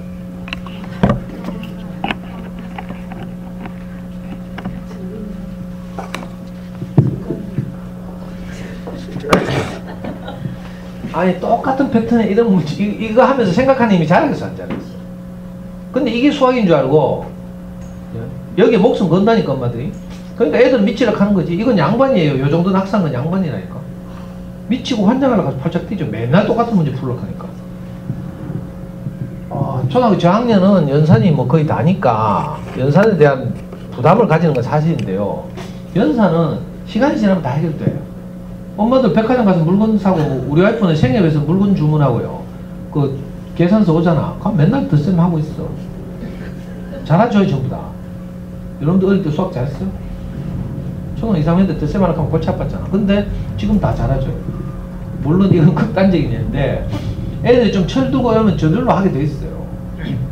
근데 그걸 꼭 특정 학년에 해야 되냐 하면 물론 객관적으로 학교에서는 그렇게 끌고 가야 되지. 뭐 2학년 2학기 되면 뭐 구구단을 외우고 뭐 이런 식으로. 근데 이건 객관적인 목표고 문제는 우리 애잖아. 우리 애. 우리는 우리 애에게 맞게 우리 애의 성취 정도에 맞게 아이를 키워야 돼요. 좀 기다려야지. 차만 내 어디서 내준 거라고 말을 못하죠. 갈았어요. 그랬어요. 엄마들이 제일 좋아하는 어떤 학습지 시키면 요거 주거든. 초시계. 그래가지고 한 바닥 푸는데 몇 초 걸리는지 막 재고 있죠. 이게 대유행했잖아. 야 뭐예요 이거? 그냥 가라. 근데 이게 한때 유행했다니까. 애들도 순진하니까 처음에는 좀 재밌거든. 막 이게 뭐예요? 전형적으로 100m 뛸 때 몇 초 플레이에서 끝냐고 초시계 재고 감독들이 욕하고 있죠. 그러니까 딱 골이 나면 팍 눌러가지고 몇 초 하고 막 기록도 안 추고. 이거 한계가 있어. 한계가. 이런 수학 공부. 근데 어린 엄마들이 잘 모르니까 이게 수학 공부라고 좋은 학습지라고 이거 다 시켜가지고 있잖아. 다 이거 누르고 있다. 일본 애들은 왜 이런지 몰라. 일본에서 누른 학습지잖아 이게. 또 뭐 기적의 계산법인가? 학습지 원가 절감한다고 또 엄마들 서점 나가지고 뭐더라? 기탄 뭐 이런 거 사가지고 기탄도 요즘 학습지 만들었지. 옛날에 소책자로 해가지고요. 학습지처럼 안 하고 아주 싸게 학습지가 25,000원 할 때 기탄 이런 거 한 5,000원에 샀어. 서점 가서. 그거 하고 있다. 원가 절감한다고. 전부 이런 똑같은 패턴의 연산을 저학년들이 너무 과도하게 시키는 거예요. 그러다 보면 다 수학에서 질리는 거지. 내가 봐도 질리는 거야. 우리 애도 어릴 때 보니까 한 바닥 20문제인데도 한 바닥 20문제인데도 이게 지겨워가지고 두 자릿수 득심하는데요. 20문제가 지겨우니까 어떻게 하는지 알아요? 왼쪽 제일 위에 있는 문제 1의 자리를 더해놓고 오른쪽 제일 아래에 있는 1의 자리를 더하고 이런 식으로 지겨우니까 변화를 주더라니까. 이 지겨움을 지대로 견디는 거죠. 그리고 우리 생각 이상이죠. 그러니까 연산에 대해서 너무 두려움에 떨면 안 돼요. 물론 연산이 필요하죠. 그래서 할 때 최소한 예를 들어 집에서 10문제 풀었잖아. 7문제를 맞췄어. 그러면 얘는 할 줄 아는 거라. 똑같은 연산 예를 들어서 뭐 두 자릿수 받아 올림 있는 듯 셈을 한다고 칩시다. 똑같은 문제를 10문제에서 7문제 맞잖아. 할 줄 아는 거예요. 근데 왜 3문제는 틀리느냐?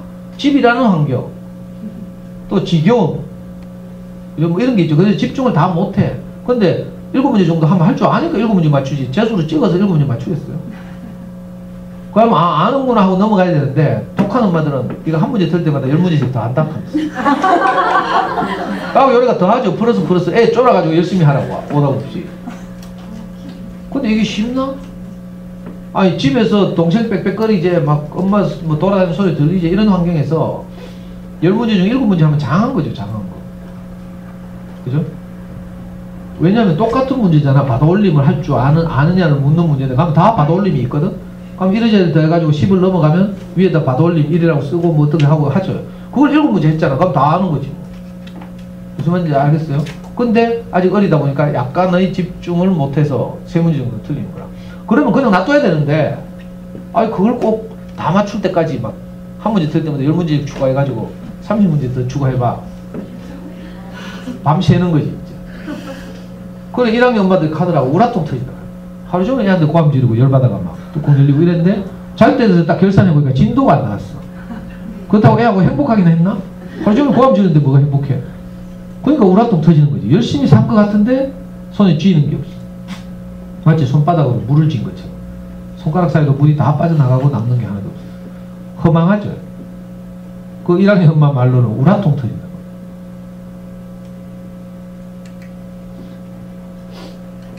자, 연산의 비중은요, 초등학교 때는 다 연산이죠, 사실. 90% 연산이니까. 근데 이게 어떻게 돼요? 비중이 점점점 줄어들어서. 그죠? 중등에 오면 한 30% 줄죠. 수능 칠 때 보면요. 정답이 전부 마이너스 1, 2분의 1. 뭐 이렇다니까? 수능 쳐봤어, 안 쳐봤어? 그러니까 복잡한 계산은요 초등학교 4학년 때가 맥시멈이라 초등학교 4학년 때 큰 수 나와 네 자수 끊어 있고 족 해사고 억 해사고 막 이때 이후로요 그런 복잡한 수 안 나와. 그 너무 쫄 필요 없다니까. 나중에 고등학교 때 아이 진짜인데 그 교육인적자원부에서 대학 교수들한테 수능을 출제하게 하잖아요. 교수들 2달 동안 어디 뭐 강원도 무슨 근데 감금해놓고 시주 있는 모든 문제집을 다 주면서 여기 나오는 문제가 같으면 안 된다고 말하고요. 또 수학에서는 뭐라고 말하는 줄 알아요? 수학에서 30문제 중에 5문제는 단답형이거든. 1, 2, 3, 4, 5가 없어. 그러니까 어떻게 해요? 출제 지침에 교수한테 부탁하기를 정답이 이 5문제의 단답형의 정답이 2자리 자연수 이내가 되게 해주십시오. 이런 식으로. 그러니까 단답형을 찍을 때 어떻게 해요? 121이 찍으면 안 돼. 무슨 말인지 알겠어요? 0, 1, 마이너스 1, 뭐, 이렇게 하던데, 마이너스로 잘 안 나와. 요리 찍어야지 맞출 확률이 있어. 이게 출제 지침 아주 고급 정보인데, 이거. 아니, 한국교육과정평가원 홈페이지 들어가 봐요. 거기 가면 국어시험 어떻게 내는지 다 나와 있어. 책자처럼 나와 있어요. 저 우리 애 키우면서 그거 다 프린트해서 읽어봤다니까. 엄마들이 뭐 그런 것까지 하기는 너무 그렇고. 그러니까 너무 연산에 대한 부담을 가지지 말라는 거예요. 아니 고등학교 수학 공부해보면 대부분 뭐 2분의 1, 마이너스 1, 뭐 12, 뭐 이 정도지 뭐. 그죠? 굉장한 거 없어요. 그러니까 편안하게 생각하라고. 네 번째 제가 부탁하고 싶은 건요. 이 아까 말한 대로 반복하는 연산, 연필과 종이로 하는 수학 공부를 자꾸 하다 보니까 애들이 질리는 거라. 그래서 저학년일수록 어떻게 해야 돼요? 부채물과 퍼즐 같은 수학 장난감을 가지고 놀아야 돼요. 그 대표적인 것이 할리갈리라. 자, 초등학교 1학년 가면 수 나누기, 수 모으기 있어요. 2와 3을로 5가 되고 4와 1로 5가 되고 뭐 이런 거 있죠. 수 모으기, 수 나누기. 할리갈리 있으면 저 정도 되겠대요. 뭐 알란가 모르겠네. 이 과일이 그려져 있는 카드가 있죠. 엎어놓고 서로 나눈 다음에 똑같은 양으로 나눈 다음에 이거 뒤집죠. 뒤집어서 나오는 똑같은 과일의 수가 5가 될 때마다 종을 먼저 쳐서 상대방이 펼친 카드를 다 뺏어오는 게 이거 진짜 재밌는데요. 저는 제 강의 들은 엄마들 집에 놀러 갈 때마다 그 집 애하고 이거 하잖아. 목숨 걸고 한다 이거. 저는요 또 다른 병이 하나 있는데 절대 지고 싶지 않은 병이 있어요. 그러니까 막 초등학교 1학년하고 낸 걸 해도 다 이겨야 된다. 이상하죠? 할리갈리 하면 진짜 재밌다니까. 가끔씩 던킨 도너츠 같은 데 행사에 할리갈리 나눠준다고. 도너츠 사면 문방구 가서도 10,000원이면 사고요. 무슨 말인지 알겠어요? 1학년 같으면 연필과 종이로만 하는 게 아니라 이런 많은 오르다에도 이런 거 많이 있고요. 뭐 여러분들 장난감이 저보다 더 많이 할 테니까 이런 장난감을 가지고 집에서 노는 거죠. 같이 저녁에 밥상 물려놓고 가족끼리 놀아. 이건 뭐라고 불러요? 기압판. 그 영어로는 지오보드. 기압판이라고 말하는 건데 지금까지 강의할 때 처음 봤어. 정확하게 하고 있어요. 이거 영어로 지오보드라고 하거든요. 기압판. 자, 문방구 가면 있잖아요. 초등학교 2학년 교과정에 나오죠. 이 플라스틱 판에 돌기가 이렇게 튀어나와 있어. 모처럼. 거기에 고무줄을 걸어서 도형을 다양하게 만들어 보는 이런 거죠. 이런 걸 가지고 자꾸 놀아봐야, 그죠? 도형의 넓이 이런 걸 구할 때 직관적으로 자꾸 만들어 보면 알 수 있어요. 이거 뭐예요? 칠교죠. 중국에서는 칠교라고 불렀고 서양에서는 탱그램이라고 불렀어요. 이게 유명한 놀잇감이죠. 정육면체 정사각형을 이렇게 7조각 내가지고 이 7조각을 가지고 만들 수 있는 다양한 놀이를 해보는 거죠. 여기 뭐 많은 집도 있고 뭐 많죠. 워크시트 보면 여러 가지 다양한 모양이 있어요. 이걸 가지고 가족들이 서로 만들어 보기 경쟁을 한다든지 이렇게 하면 되죠. 하노이 탑이라는 전설적인 장난감이에요. 퍼즐이죠, 퍼즐. 요 9개의 원반을 여기서 요리 옮기는데 요걸 이용하든지 해가지고 옮기면 되는데 규칙은 딱 하나밖에 없어요. 큰 원반이 작은 원반 위로 올라가면 안 된다.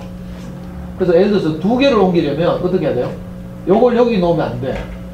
노란 걸 여기다 갖다 놓고 빨간 걸 여기 옮긴 다음에 노란 걸 다시 옮기면 2개가 옮겨진 거죠. 이 9개 전체를 여기 옮겨야 되기 때문에 보통 집중력이 오고 되는 게 아니에요. 이 머리 진짜 좋아진다. 집중력도 길러져. 이 장난감 이름을 하노이 탑이라고 부르는데, 제가 옛날에 영화 혹성 탈출 보다 보니까 그 우주과학자들, 나사 과학자들이 그 뭐지 유인원 훈련시킬 때, 왜 유인원들이 머리가 너무 좋아서 탈출해가지고 막 인류하고 싸우는 영화잖아요, 혹성 탈출이. 그럼 유인원들 그 침팬지 뭐라 하노? 걔들 침팬지인가? 맞아요? 침팬지한테 나사 과학자들 이걸 훈련시키더라니까.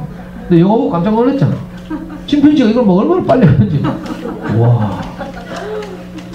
초딩들이 할 때는 이거 9개 한꺼번에 하면 너무 머리 터지니까 5개 가지고 해요. 5개. 이게 재밌다니까. 하다 보면 뭘 원리를 깨우쳐요. 신기하게도. 이거 우리나라에서 개발해서 대박난 다빈치 코드라고. 요즘 웬만한 초등학교 방과후 수학교실 가면 다 이거 하죠. 얼마나 재밌는지 몰라. 초등학교 1학년 7살만 돼도 할 수 있어. 아, 저도 하는데 우리 애들하고 저하고 같이 수학 공부하는 애들하고 시합하거든. 내한테 이기면 상금 1,000원 주다 하면 애들이 막 눈 뻘게 가지고 막. 이게 진짜 재밌어요. 1부터 이 논리적 사고를 키우는 아주 좋은 장난감이죠. 0부터 11까지의 숫자 타일이 있어. 몇 개예요? 12개지. 거기다 조카 하나씩 13개죠. 거기 까만 거, 하얀 거. 이렇게 모두 26개의 타일이 있어요. 참가자들이 그걸 4개씩 가져가. 흑백 아무나 골라서. 근데 상대방이 절대 보여주면 안 돼. 이렇게 진열해 놓고요. 진열한 조건은 딱 하나예요. 왼쪽에는 낮은 수, 오른쪽에는 높은 수를 진열해요. 무슨 말인지 알겠어요? 그리고 조카는 자기 마음대로. 이렇게 해놓고 논리적으로 추론해서 자기가 가진 타일을 가지고 추론하는 거예요. 내게 어떤 색의 타일이 있으면 상대방에 그게 없는 거라. 그래서 이제 상대방의 타일의 숫자를 맞추는 거야. 어떤 놈들은 왼쪽에 뭐라고요? 낮은 거. 그럼 왼쪽에 0, 1이 전시되어 있거든? 근데 왼쪽 보고 11, 1 한다? 그럼 바보지, 이거는. 무슨 말인지 알겠어요? 그거 자꾸 생각해야 되는 거야. 오른쪽은 높은 수. 근데 내가 11을 가졌어. 그러면 상대방들은 제일 오른쪽에 나와 똑같은 까만색 11이 없죠. 그럼 뭐라고 찍어야 돼? 10 또는 9 이렇게 찍어야 되지. 근데 끊임없이 논리적으로 사고하면서 상대방의 패를 맞추는 게 진짜 재밌다. 이런 건 최소한 집에 사놓고, 그죠? 저녁에 애들 모아놓고 아빠하고 한 게임 하라니까? 하면 애들이 좋아한다니까? 저는 해보니까 애들이 뭐, 그죠? 수학 익힘책 해야 되는데, 이거 하자고 난리나.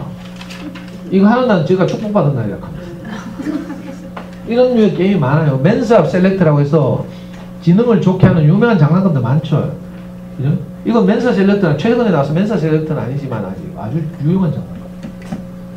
이게 그 말하는 맨사 셀렉트 중에 하나인데, 러시아어. 이거 유명하죠? 이거 스마트폰 어플로 나왔어요. 구글 플레이 내는 데 들어가봐. 그죠? 공짜는 물론 이제 그 제한되어 있지만 많은 카드를 사용할 수 없지만. 자, 주차장에서 자기 차를 빼내는 게임이에요. 자기 차는 빨간색 요거라. 출입구, 주차장 출입구는 여기 저 턱이 있죠, 여기. 빨간 차를 이제 빼내야 되는데 다른 차들이 가로막고 있어. 그럼 어떻게 해야 돼요? 다른 차를 운전해서 비키고 이 차를 빼내야 돼요. 이건 굉장히 어렵네 보니까. 여기 카드 함이 있죠. 1번부터 40번까지. 40번은 차가 많아, 주차장에. 1번은 차가 몇 대 없어. 쉽지만 이 정도 되면요, 이거 머리 터진다니까. 어떻게 빼내겠어? 골치 아프네. 내가 봐도 골치 아프네. 자, 빨간 차를 요만큼 당기고 요 차를 여기 위에 올리고 뭐 이런 식으로 계속 수십 번의 논리적 사고를 해서 빨간 차를 여기 출구로 빼내야 돼. 이 집중력이나 논리적 사고를 키우는 거죠. 남자아이들 7살 된 놈들한테 이런 거 시켜봐. 바로 빨간 차를 드러내요, 그냥. 머리 터지니까. 짜증나가지고. 이게 진짜 전설적인 게임이지, 이런 거. 러시아어도 뭐 많아. 러시아어 이거 오리지널도 있고, 러시아어 사파릭 해가지고, 그죠? 뭐 코끼리는 아프리카 초원에서 동물원에서 동물들 탈출시키는 이런 게임도 있고, 뭐 유사 많은데 이게 오리지널이죠, 오리지널.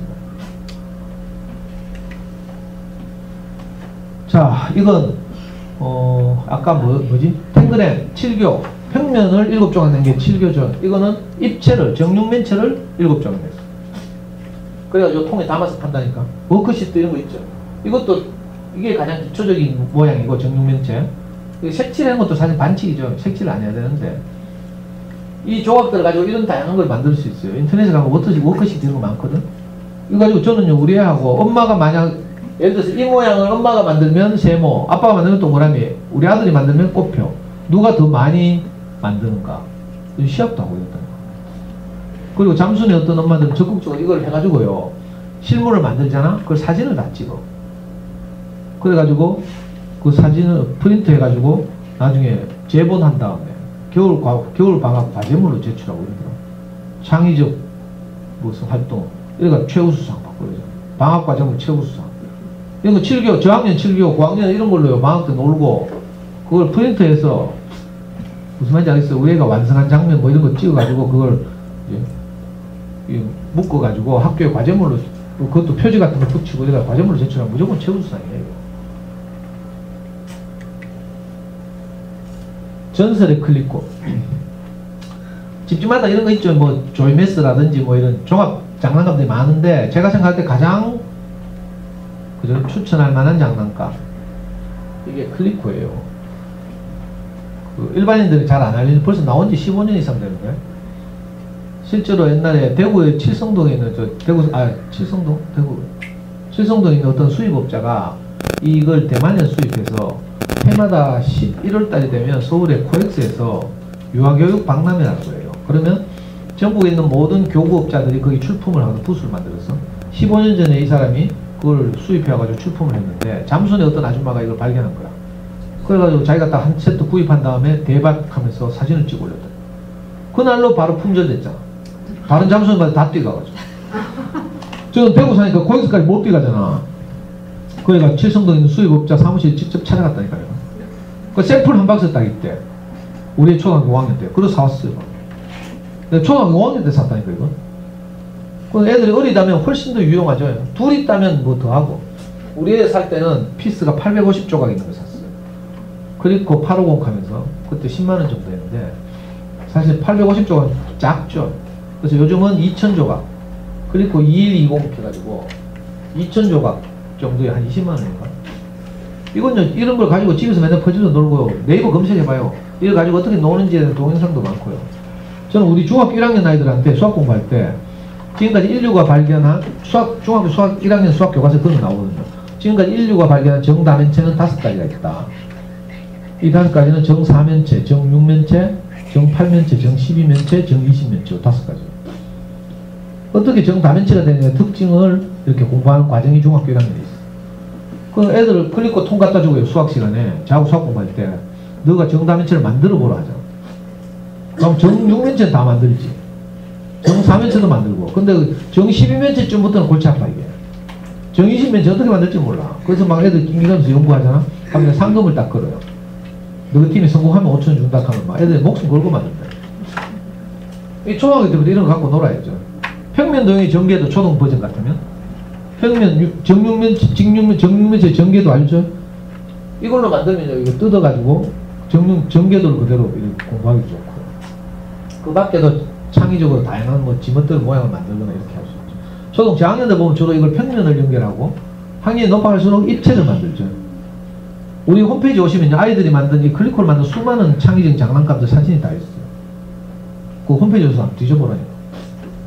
이것도 유행이거든. 1년에 한 번씩 애들이 막 이것만 할 때가 있어요. 우리 연구소 애들이. 하면 막 한동안 막 한 달 동안 계속 이거 만들고 막 내가 너무 기특해서 멋있게 만들면 3,000원씩 주고 이러고. 근데 한 달 지나면 이게 유행이 지나가. 그 다음 뭐 하는 줄 알아요? 공기놀이.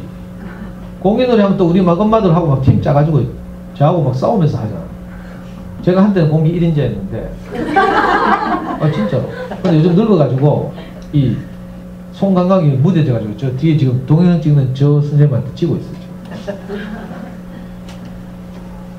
한때 내가 유명했는데 전설의 공기 또 한 달쯤 지나면 공기 유행이 끝나고요. 그 다음에 뭐 하다 겨울 방학 때는 사방치기 하면서 우리 연구소 바닥에 거실 바닥에 사방치기를 테이프를 붙여가 만들어 놓고 거기 지우개로 애들이 돌 대신 지우개 던져가지고 사방치기 알아요? 땅땅은 긴가? 사방치기 맞죠? 아 진짜 있잖아요. 제가 우리 애를 뭐 학원 안 보내고 키웠거든. 우리 애 6학년 때 그때 교육감님이 바뀌면서 대구 광역시 창의력 경진대회라고 열었어. 처음으로. 여기 써있죠. 제1회 초등학생 창의력 경진대회. 그때 대구에 초등학교 190개 있었어. 우리 애는 저 남구에 있는 아주 듣보잡 초등학교에 한 학년에 세 학급밖에 없는 100명쯤 동기가 운 좋게 학교 대표가 됐어요. 그래서 대구 교대 갔잖아. 그때 대구에서 제일 똑똑한 애들 있죠. 우리 동기들 중에 전부 경북대학교 수학과학영재교육원 거기 있는 애들 다 나왔다. 그 애들 막 주말마다 교수들하고 만나서 연구하고 이런 애들이거든. 걔들 다 학교 대표 나왔잖아. 우리 애는 아무 사격도 없이 그냥 갔다 덜레덜레. 대구교대 가니까 문제를 8문제 주더래. 읽기 2문제, 수학 2문제, 과학 2문제, 사회 2문제. 근데 작년에 와서 그 읽기 문제 이야기 했나 모르겠네. 생각나요? 읽기 문제 어떻게 나온 줄 알아요? 은행나무에 관한 지문을 긴 걸 줘. 은행나무는 2억 년 전에 지구상에 출현해가지고 지금까지 번성하고 있다. 은행나무가 인류에게 주는 유익은 이런저런 것들이 있다.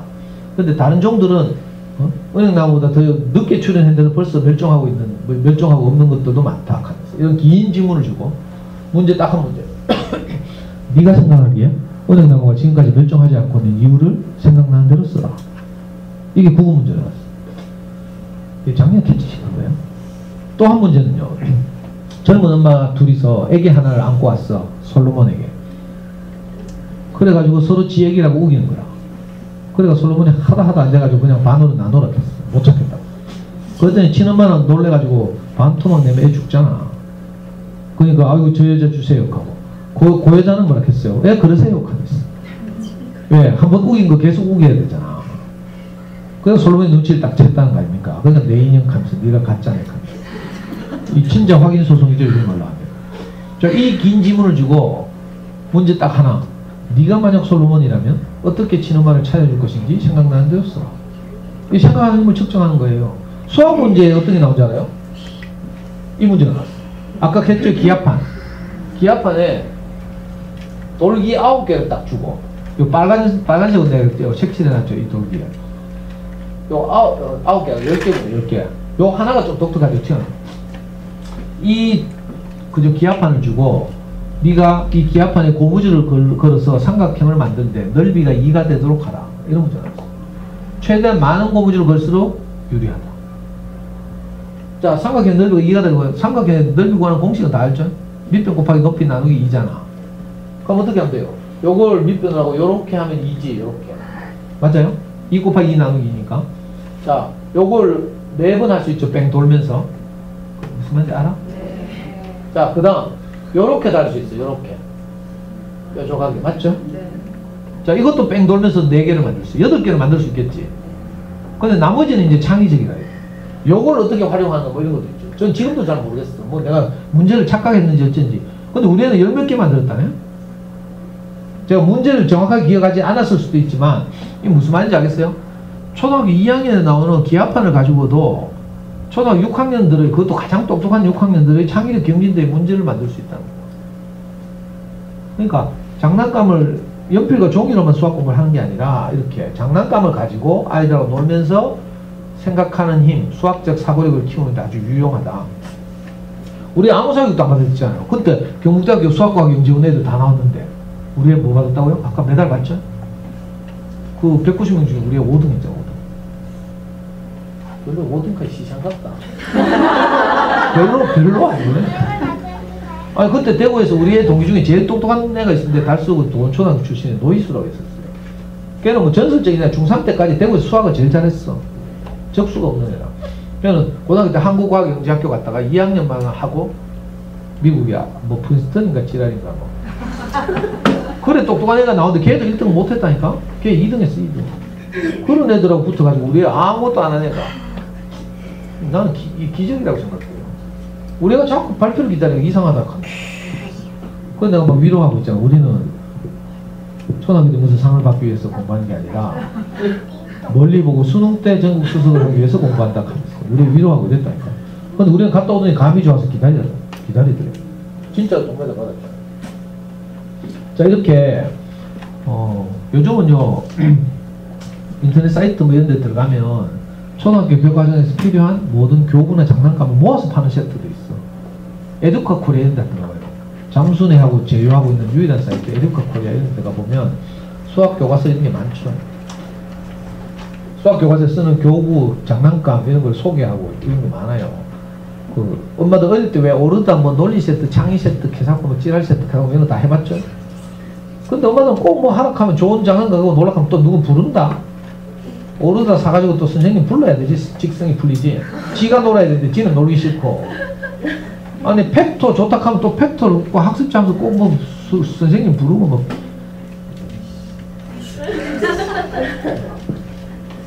또 엄마들이 조심해야 돼요. 학원에 보니까 성적이 오르는데요. 이런 거. 그게 아니고요. 혼자 맨땅에 헤딩을 해야 돼. 공부를 하는 거예요. 뭐든지. 남이 설명하는 거예요. 들으면 끄덕끄덕 거려지고요. 그죠? 그렇지만 돌아서면 또 잊어먹는다니까. 여러분도 다 경험이 있을 텐데. 선생님이 판사하고 논리적으로 푸는 과정을 설명하잖아요. 칠판에. 그러면 다 따라가죠. 거기 끄떡이죠. 그거 덮고 지가 가서 풀라고 하면 못 푼다니까. 이상한 일이에요. 그래서 어떻게 해야 돼요? 지가 직접 해봐야 돼요. 이게 자기주도 학습이라고 부르는 거예요.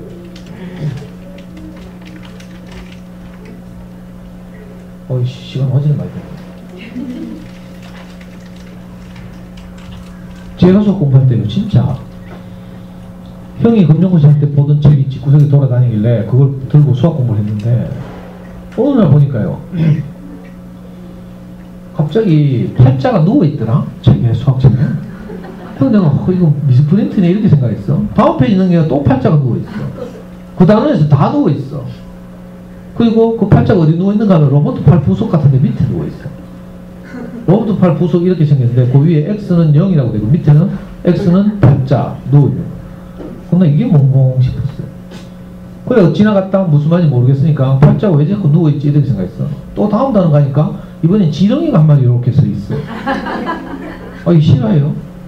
이거 뭔지도 모르고, 읽을지도 모르겠고. 그래가지고 제가 시립도서관 달성분관에, 그때 20원만 도서관에 갔거든요. 거기 가서 이제 검정고시 공부했던데, 할 수 없이 그 당시에 대흥고등학교 근처에 있었어요. 지금 이사 가기 전에. 대흥고등학교 애들 모여서 수학 공부하는데 제일 똑똑하게 생긴 놈 옆에 내가 자리 잡고 앉았잖아. 그리고 하루 종일 기다려요. 그러다 보면 대흥고등학교 친구들이 수학 문제 풀다가 정석을 풀다가 막히잖아. 그럼 공부 제일 잘하는 한테 물으러 오는 거야. 물으러 와서 저끼리 소곤소곤 하거든. 그때 내가 데시벨을 최대한 높여가지고 귀를 막 소머지처럼 해가지고 걔들 귓속말로 막 하는 말을 듣는 거죠. 그러니까 걔들이 엔테브라 하더라고. 지름이. 하고 나중에 팔자 누워있는 게 아니고 이게 무한대락 하대. 저 수학 공부 이렇게 했어요. 진짜 자기 주도적이죠. 제가 아이들 키워보니까 그렇다니까. 정말 주변에서도 우리 애 아깝다고 수성구 이사가라 하고 뭐 어디 서울대하고 보내라 하고. 제가 만약에 더 좋은 방법이 있어서 내가 안 보냈겠어요? 난 공부에 한이 있는 사람인데 무슨 짓을 했어라도 내가 보냈을 거라. 근데 그렇지 않고요. 정말 이렇게 키운 것보다 더 좋은 방법이 없었기 때문에 저는 이렇게 키웠어요. 사교육 없이 매일 꾸준히 내하고 싸워가면서. 저는 다행히 동네 언니가 없어서 애 잡아도 극하다 애하고 관계 나빠지는데 학원 보내야 이런 언니가 없어가지고 저는 잘못했으면 2시간 후에 정신 들고 나서 가서 항상 빌었어요. 애한테 무릎 꿇고 이런 거 다 그러죠. 어떤 엄마는 또 얘한테 빌어가 되나? 엄마 자존심이 있지. 이런 엄마도 있더라. 제정신이 아니라. 애 자존감은 지금 다칠 대로 다쳤는데 빨리 가서 미안하다 해야지. 우리 애는 수학 공부를 좀 하는 편이어서 학교 수학은 별로 걱정을 안 했어요. 그 잠순에서 수학 전공한 그 수학 교사 아줌마들이 저한테 애 아깝다고 그 서울 대치동에서는 이런 수학 전공하고 이런 문제집 한다 하면서 문제집 하나를 추천하대. 수학문 시중에 나온 수학 문제집은 전부 난이도별로 나오면 5개로 나올 수 있어요. 교과서 익힘책 수준부터 경시대 수준까지. 근데 경시대는 요즘 없어지는 추세고요. 옛날처럼 중요하게 생각하지 않죠. 애만 잡는다고. 그래서 보통 사고력을 생각하는 힘을 키우는 가장 좋은 이제 수준 높은 난이도는 4단계 정도라고 볼 수 있는데 요즘은 일반화되어 있지만 옛날에 그죠? 저보고 문제 해결의 길잡이라는 문제. 아까 했죠? 교과서 단원 공부를 잘하는지 알아봅시다. 뒤에 문제 해결이라고 있다고 했죠. 폴리아 교수가 주장한 거. 그게 그 당시에는 교과서에 그런 게 없었어. 그래가지고 그걸 전문적으로 연습해보는 문제집 하나 있어. 문제 해결의 길잡이. 난이도 4단계. 지금은 웬만한 학원에서 이거 다 해. 그리고 이거 어려워가지고 이걸 분리했죠. 원리편과 심화편. 그래서 원리편은 3단계, 심화편은 4단계인데 수학문 잘하는 애들이 이제 이걸 가지고 좀 해보면 좋은데 제가 5학년 때부터 우리 애한테 이거 시켰어요. 그 서울에서 아줌마들 가길래. 근데 문제가 너무 어렵잖아. 그래서 제가 하루에 5문제만 하자 했어요. 우리한테. 그때는 우리 애는 3문제만 하겠다 하대. 그래서 타협회가 4문제만 했잖아. 우리는 진짜로 하루에 4문제만 했다고. 수학 딱 4문제. 근데 엄마들이 안 믿더라 이걸. 심지어는 잠수의 회원들조차, 가장 오래된 회원들조차도 아마 그림 번님은 분명히 안 보는 데서 애 잡고 있을 거예요. 내 문제만 해도 애 충분히 잡는데 뭐 또 다른 거 다 하고 있을 거예요. 우리는 내 문제를 하는데 그 대신 어떻게 한 줄 알아요? 모든 문제의 풀이 과정을 노트에 다 적었어요. 아까 했죠. 구술 면접 이런 걸 대비해서 모든 문제의 풀이 과정을 노트에 다 적는 거라. 그 폴리오 교수의 문제 해결 전략 4단계가 있어요. 자, 근데 그 오답 나잖아, 오답? 그러면 저는 바로 성질 급해가지고 바로 차관을 머리 쥐어봤거든, 정신 차리라고. 그럼 우리 애는 아빠 갑자기 막 오답 나다고 막 쥐어박으니까 놀래가지고 정신 차리라고 머리를 쥐어박았는데 정신을 놓아. 아, 지금도 생각나. 애 눈이 초점이 뱅뱅뱅 돌아가. 아빠가 어디를 찾아봐야 될지 몰라, 무서워가지고. 너무 안쓰럽잖아요. 그럼 막 급후회가 밀려오죠. 근데 이미 뺀 칼이잖아. 어떻게? 썩은 무라도 빼야지. 그러면 막, 그죠? 아직도 못 알아듣는다 하면 또 발로 한 대 차고 막. 이러다 내 화에 내가 돌죠. 그 풀리던 문제집들 많아가지고 머리통 좀 때리다가. 또 더 열받으면 어떻게 해요? 풀리던 문제집 째줘.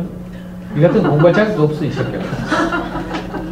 풀리던 문제집 몇 장 째가지고 쓰레기 쳐받고 꺼져라 하면서. 그럼 애는 막 울고 자존감 낮아가 기분 나빠가 지방에 들어가잖아요.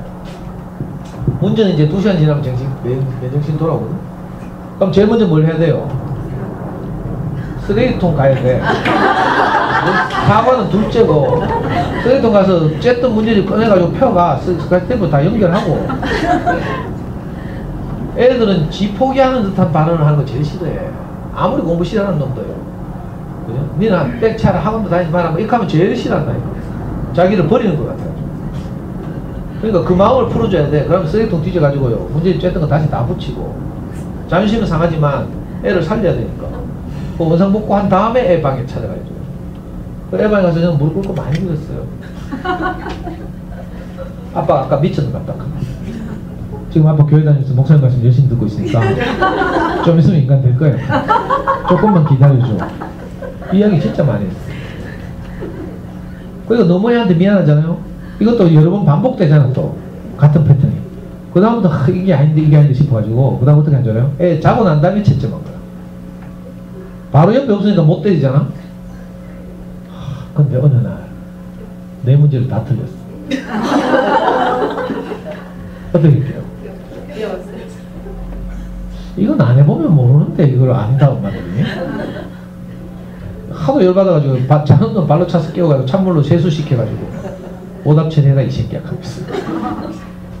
이게 너무 미안하잖아요. 할 짓이 아니잖아.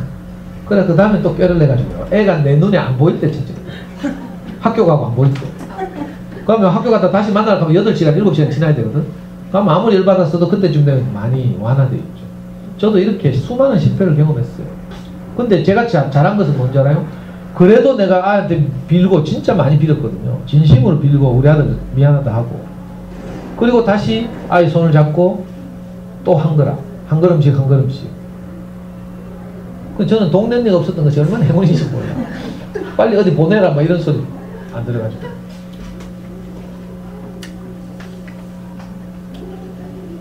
이건 아까도 이건 아까도 말씀드린 건데요. 수학은 뭐 공식 암기라는 데 가고 암기하고 있어요. 절대로 그러면 안 돼. 아까 뭐라고요? 수학은 개념 공부다.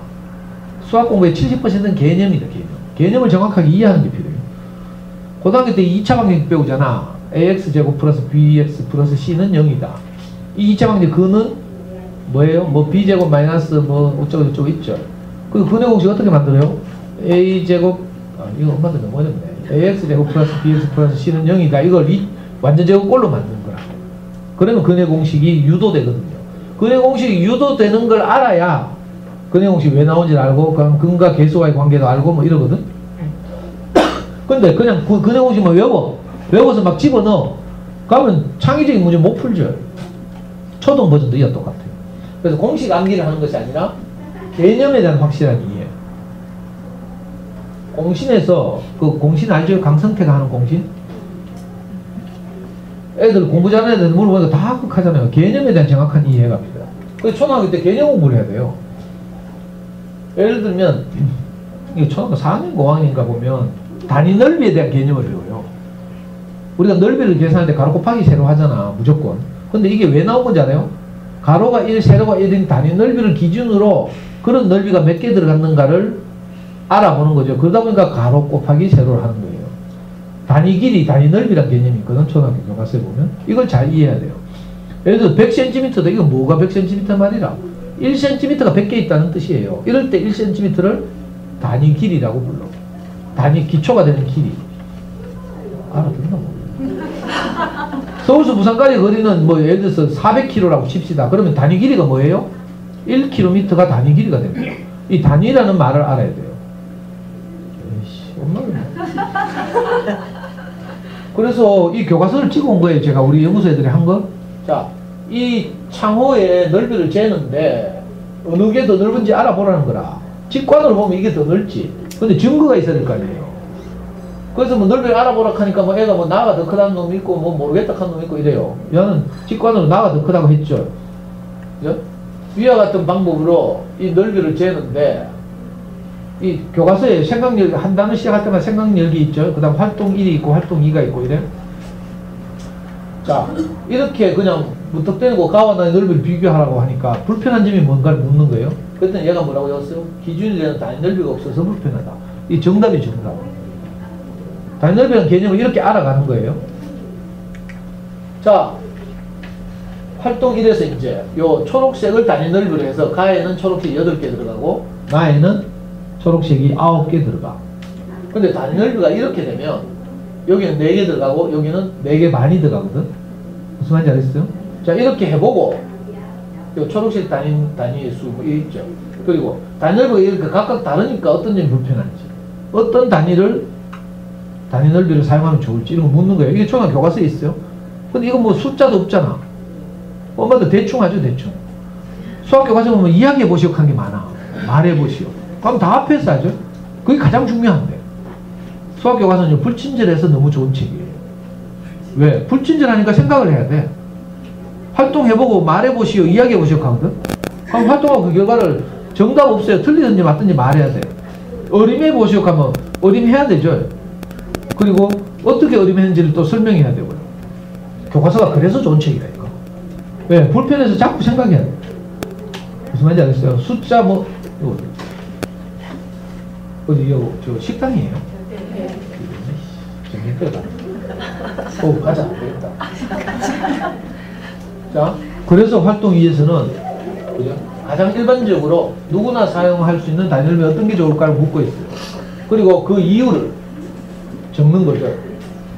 여기 보면 야는 이걸 선택했어요. 그리고 뭐라고 적었어요? 빈틈없이 채울 수 있어요. 그런 뜻하죠. 그래서 보통 단위 넓이를 이런 걸 사용해요. 1제곱cm, 1제곱미터 이런 걸 단위 넓이로 사용하거든요. 이렇게 교과서를 따라가면서 이걸 계속 활동해보고 진짜 이렇게 해야 개념이 잡혀요. 자, 개념을 잡은데 개념을 정리하는 거죠. 이게 몇 학년이고요? 2학년인가? 3학년이구나. 자, 선분의 정의, 선분의 개념, 두 점을 곱게 이연선 맞죠? 맞아요, 아니에요? 맞아요. 자, 이렇게. 근데 엄마들 잘 모른다 이걸. 근데 어려운 문제 보면요, 직선 2개 꺼놓고 뭐 점 몇 개 찍어놓고요, 위 도형에서 선분이 모두 몇 개인지 찾아보시오 이런 게 있다. 반직선은 모두 몇 개인지 찾으시오 이런 거. 이게 이제 정확한 개념을 알아야 풀 수 있는 문제들이죠. 자, 각 이런 거. 각을 뭐라고 해요? 뾰족한 거 이렇게 한다니까. 그게 아니고 정확한 개념 뭐예요? 한 점에서 그은 두 반직선으로 이루어진 도형. 이것도 도형이래, 도형. 참 열악한 조건이다. 자, 이거 봐요. 여기서부터 출발해서 그죠? 두 개의 반직선이 있고 그 사이를 각이라고 부르죠. 이렇게 각에 대한 정확한 이해, 이게 필요하거든요. 어이씨, 이거 왜 이렇게 힘해? 자, 이건 개념 노트를 아이들이 만든 거예요. 저하고 수학 공부하는 애들이. 어느 정도 되면, 한 4학년 이상 되면, 한 단원이 끝나면, 익힘책이나 교과서를 보고, 익힘책이 가장 좋지. 익힘책의 제일 상단에 보면, 그 단원의 주요 개념들이 박스로 딱 정리되어 있어요. 그걸 자기가 노트로 다시 정리하는 거, 개념 노트를 만드는 거죠. 뺏기는 거지만, 뺏기는 과정에서 외워야 되지. 그리고 항상 제가 묻잖아요. 어머니도 그렇게 해보라니까? 아이들한테 항상 물어봐. 그 개념 노트 애들 적어오면, 개념 노트 보고 물어. 그러면 애들 뺏기기만 했지, 안 외웠어. 그럼 빠꾸, 다시. 이렇게. 이거 뭐 있죠? 비와 비율이란 6학년 단원이에요. 비가 뭐지? 이렇게 물어보는 거지. 그럼 말로 하기 참 어렵거든? 이건 정확하게 이해해야 돼요. 우리 연구소 6학년 세 놈인데, 한 놈은 미국에서 오래 살다 왔어. 한국말이 안 돼. 얘하고 내가 수학공부를 미치라 한다니까.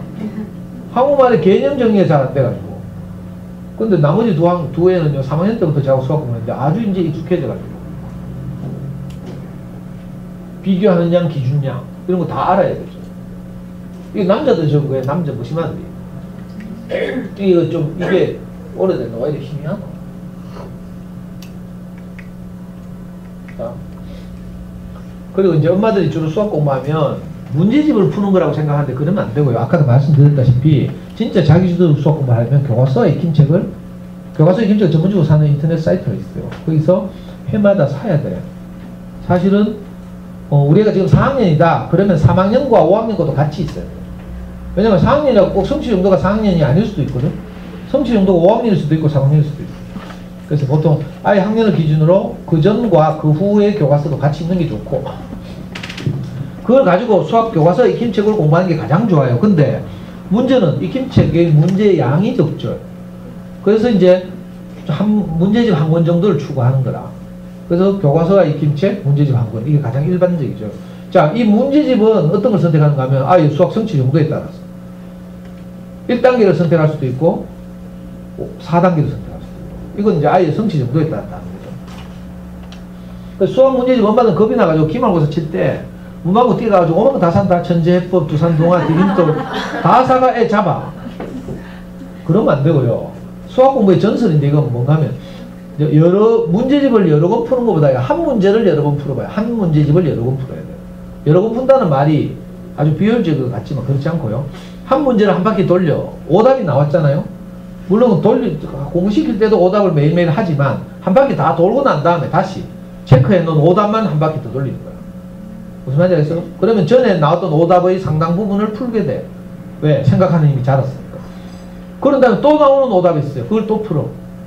그럼 세 바퀴 돌리는 거죠. 보통은 웬만하면 세 바퀴 정도 돌리면 그 문제집을 마스터하는 거죠. 그 문제집을 마스터한다면 그 학년의 수학 공부를 완성한다는 말이에요. 그러니까 한 문제집을 여러 번 푼다. 이렇게 생각해요. 옛날에 제가 잠순에 전설적인 글을 한번 썼어요. 우리는 한 놈만 팬다. 내 글의 제목이, 저는 느와르 영화를 좋아하거든. 조폭 영화 보면요, 항상 주인공이 상대편 조직의 수많은 애들하고 싸우는 거라.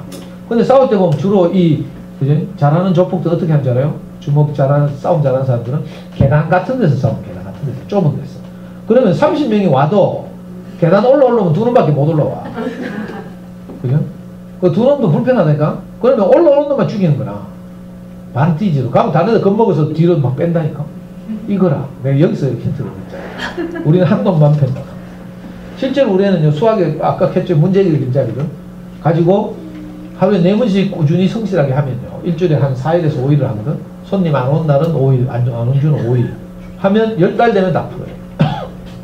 10달. 자, 그러면 나머지 다음 한 달은 뭐 해요? 틀린 문제만 푸는 거야. 그럼 한 달 걸려. 그래도 또 틀린 문제 나오거든? 그걸 또 딱 해. 그러면 딱 한 학년이 끝난다니까. 그리고 방학이 되잖아요. 겨울 방학이 되면 다음 학년의 예습. 이 선행학습과 다르죠. 다음 학기에 예습을 하니까.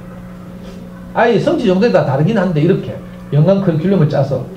자, 4단계를 어려워하는 애들은 뭐예요? 수학 교과서와 익힘책, 그리고 아이가 성취할 만한 문제집. 보통은 문제집 고를 때 어떻게 하면 되는가 하면 우리 아이가 처음 풀었을 때 정답률이 70% 정도 되는 문제집. 왜냐하면 90% 이상 정답이 나오면 그건 문제집 푸는 효과가 별로 없어. 다 하니까.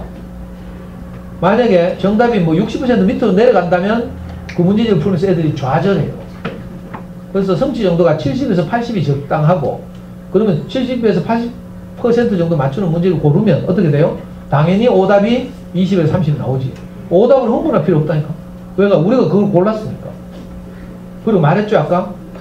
우리는 틀리기 위해서 공부한다.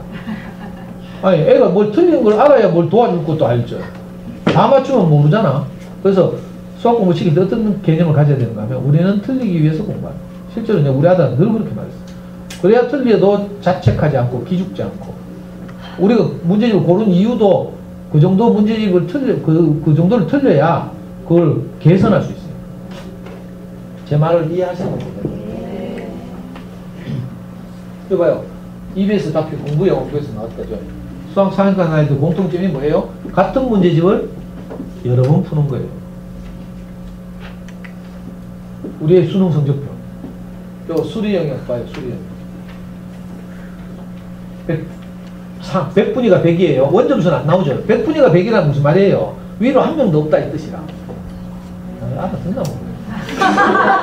100분위가 99%라 말은 1%는 위에 있다는 뜻이고, 아이씨. 자, 그러면 좀 더 수준 높게 표준 점수로.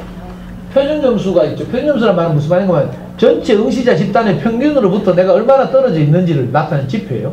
전체 응시자 집단의 평균을 100으로 봐.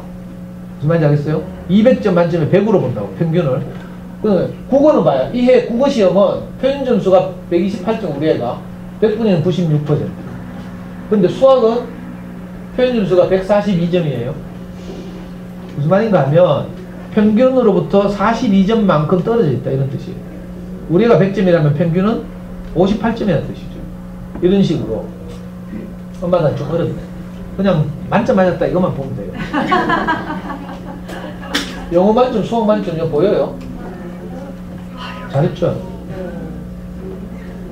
이 전국에서 한 200등 했다니까. 200등에서 250등 한 성적표예요. 대구에서 10등.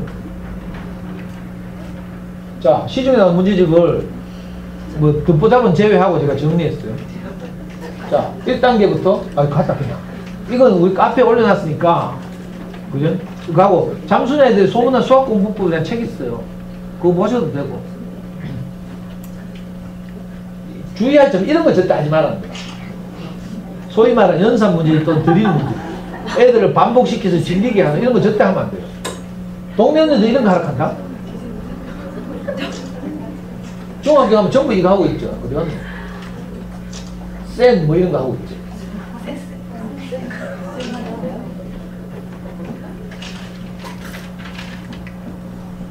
자, 아까 말씀드린 것처럼 자, 우리 애들이 수학을 좀 어려워한다. 이런 애들 어떻게 해요? 기본 과정을 하는 거죠. 그죠? 기본 과정은 뭔가 하면 학기 중에 그죠? 수학 교과서의 기본책으로 학교에서 배운 걸 계속 복습하면서 따라가는 거라. 이게 기본 과정이에요. 제일 잘하는 애들은 심화 플러스 과정이라고 해서 아까 말한 것처럼 문제 3, 4단계 문제집을 학교 수학 그냥 놔두면 되고요. 연산 안 시켜도 되고 잘하니까. 이런 애들은 3, 4단계 문제집을 가지고 꾸준히 풀이 과정을 서술하는 연습. 고학년 돼서 해야 돼요. 저학년들은 절대로 풀이 과정을 쓰라 하면 안 돼. 힘들어서 다 애들 퍼져요. 그래서 책도 좀 읽고 이래가지고 어느 정도 학년이 되었을 때 풀이 과정을 적으면서 공부하는 거예요.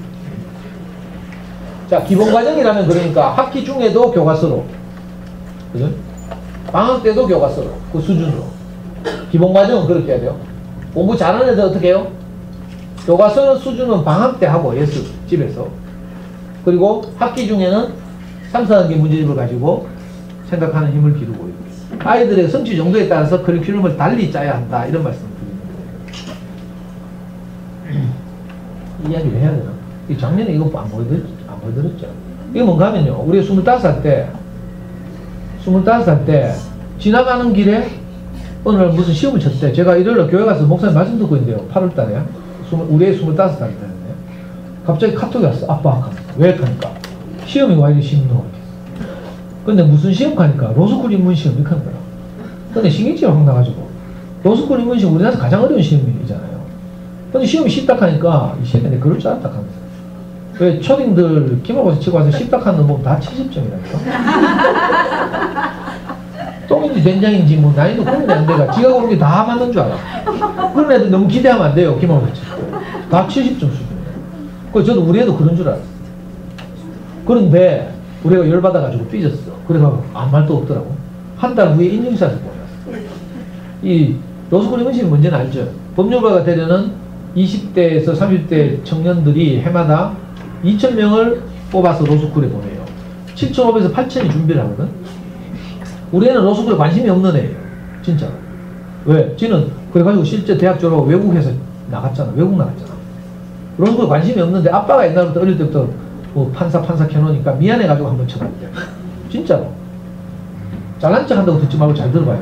이 로스쿨은 인문시험은요 딱 두 과목죠. 언어 이해라는 과목과 추리 논증이라는 과목. 이게 너무 희미하다. 언어 이해라는 과목은요 수능의 비문학 영역하고 비슷하고 그보다 좀 어렵고, 추리 논증은요 이 국어 플러스 수학이야. 논리적 사고 이걸 측정하는 시험이거든요. 자 봐요. 언어 이해에서 35문제 중에 34문제를 맞춰가지고, 근데 문제가 좀 쉬워가지고 상위 5%, 100분위가 95%예요.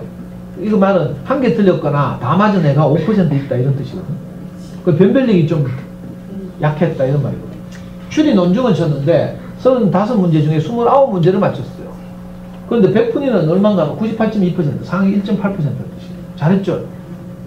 어릴 때부터 논리적으로 아까 말했죠. 문제 해결 그죠? 4단계를 따라서 이렇게 꾸준히 하다 보니까 지도 모르는 사람이 뭐가 잘한 거죠. 그게 평생 간다니까. 왜냐하면 제가 왜 평생 간다고 말하는가 하면, 우리가 고등학교 때 뭐 수학 공부는 그대로 했지만 대학 들어가서는 신입생이라고 놀고요. 또 군대 갔다 왔죠. 2학년에서 군대 갔어요. 군대 2년 썼고 왔죠. 또 24살에 복학을 해서는 교환학생 나가서 또 외국에 교환학생으로 1년 있다 왔어요. 그리고 25이 됐어요. 그러니까 특별히 대학 가서 20대에는 다른 애들처럼 뭐 특별히 준비한 게 없어요. 그리고 이 로스쿨 인문시험 이건요 공부해도 안 되는 과목이 안 되는 시험이란 말이 있어요. 벼락치기가 안 돼. 교과서가 없어. 무슨 말인지 알겠어요? 그러니까 이 아이들이 어릴 때부터 어떻게 자라왔는가가 평생에 영향을 미치는 거예요. 저는 그거 깜짝 놀랐어요. 우리가 이렇게 높은 성적을 받을 줄 몰랐거든요. 근데 어린 시절에 저하고 같이 저한테 시달리면서 해온 어떤 과정이, 그죠? 지금도 영향을 미치는 20대 청년에. 그러니까 어릴 때 알량한 학습지하고 뭐 이런 게 지금 제정신으로 하는 거 아니라는 거 알겠죠? 불안해서 하는 거지 제정신이 아니라니까. 다시 생각해, 다시. 아주 중요한 건데. 자이면 이런 소리 안 해요, 못되게. 학습지 하는 거 우리가 불안해서 하는 거지. 했죠? 문제를 푸는 것은 실력을 향상시키는 것이 아니라 있는 실력을 확인하는 것이다. 그래서 문제풀이는요, 가라고? 알았어. 문제풀이는 공부량의 10% 정도가 해요, 사실은. 개념 공부 60%. 개념을 확인하는 익힘책 푸는 거 30%. 그죠? 나머지 10%는 문제풀이 연습, 이런 식으로 해요. 아이고, 가락하니까 가는데, 엄마는 책 두 권만 딱 꺼나고. 하나는 장순 애들의 소문난 수학 공부법, 하나는 생명을 살리는 수학. 이 두 권을 수학 공부에 관심 있으면 한번 읽어봐요. 그냥 아무데나 보내놓고 그냥 퍼질러 있지 말고. 자, 제가 시간이 족해서 충분히 말씀 못 드린 것은 다음 카페 대구 부모교육부서 오셔서 한번 여유있게 한 강의들 한번 들어봐요. 제가 언제 여유있게 강의하는가 하면 우리 동네 아파트 도서관에서 제가 강의하는데, 이럴 때는 가락 소리 안 하거든? 그래 뭐 2시간 반씩만 하고. 아파트 도서관 강의 이런 거 있어요. 그런 거 한번 들어보시라니까. 그러면 좀 더 자세할 수 있어요. 끝났다. 갈게요. 아니, 하여튼 귀한 시간에 또 불러주셔서 너무 감사하고요. 또 어머니들이 대부분 잘 들어주셔서 저도 나름 열심히 말씀드렸어요. 생각나는 대로 시간이 제한 안에서. 다시는 안 볼 거니까 상처받으신 분들은 빨리 잊어버리고요. 하고 뭐 지금 하고 있는 학습지 뭐 꼭 끊지 말고 또 괜히 제 원망하지 말고 그냥 하던 대로 하다가, 문제는요 언젠가 길이 막힐 때, 아 이건 아닌데 싶을 때, 아이 키우다 보면 앞길이 캄캄할 때가 있어요. 그럴 때 저를 찾아오세요. 저 홈페이지 들어가면 우리 그거 있어요. 약도도 있고 있으니까, 전화번호도 있고 있으니까 혹시라도 여러분들에게 좀 도움이 됐으면 좋겠어서. 그러니까 정말 위기에 처했을 때, 그죠? 길이 막힐 때, 막 열받고 속 터질 때, 이럴 때 한번 인연이 됐으면 좋겠습니다. 네, 잘 들어주셔서 감사합니다.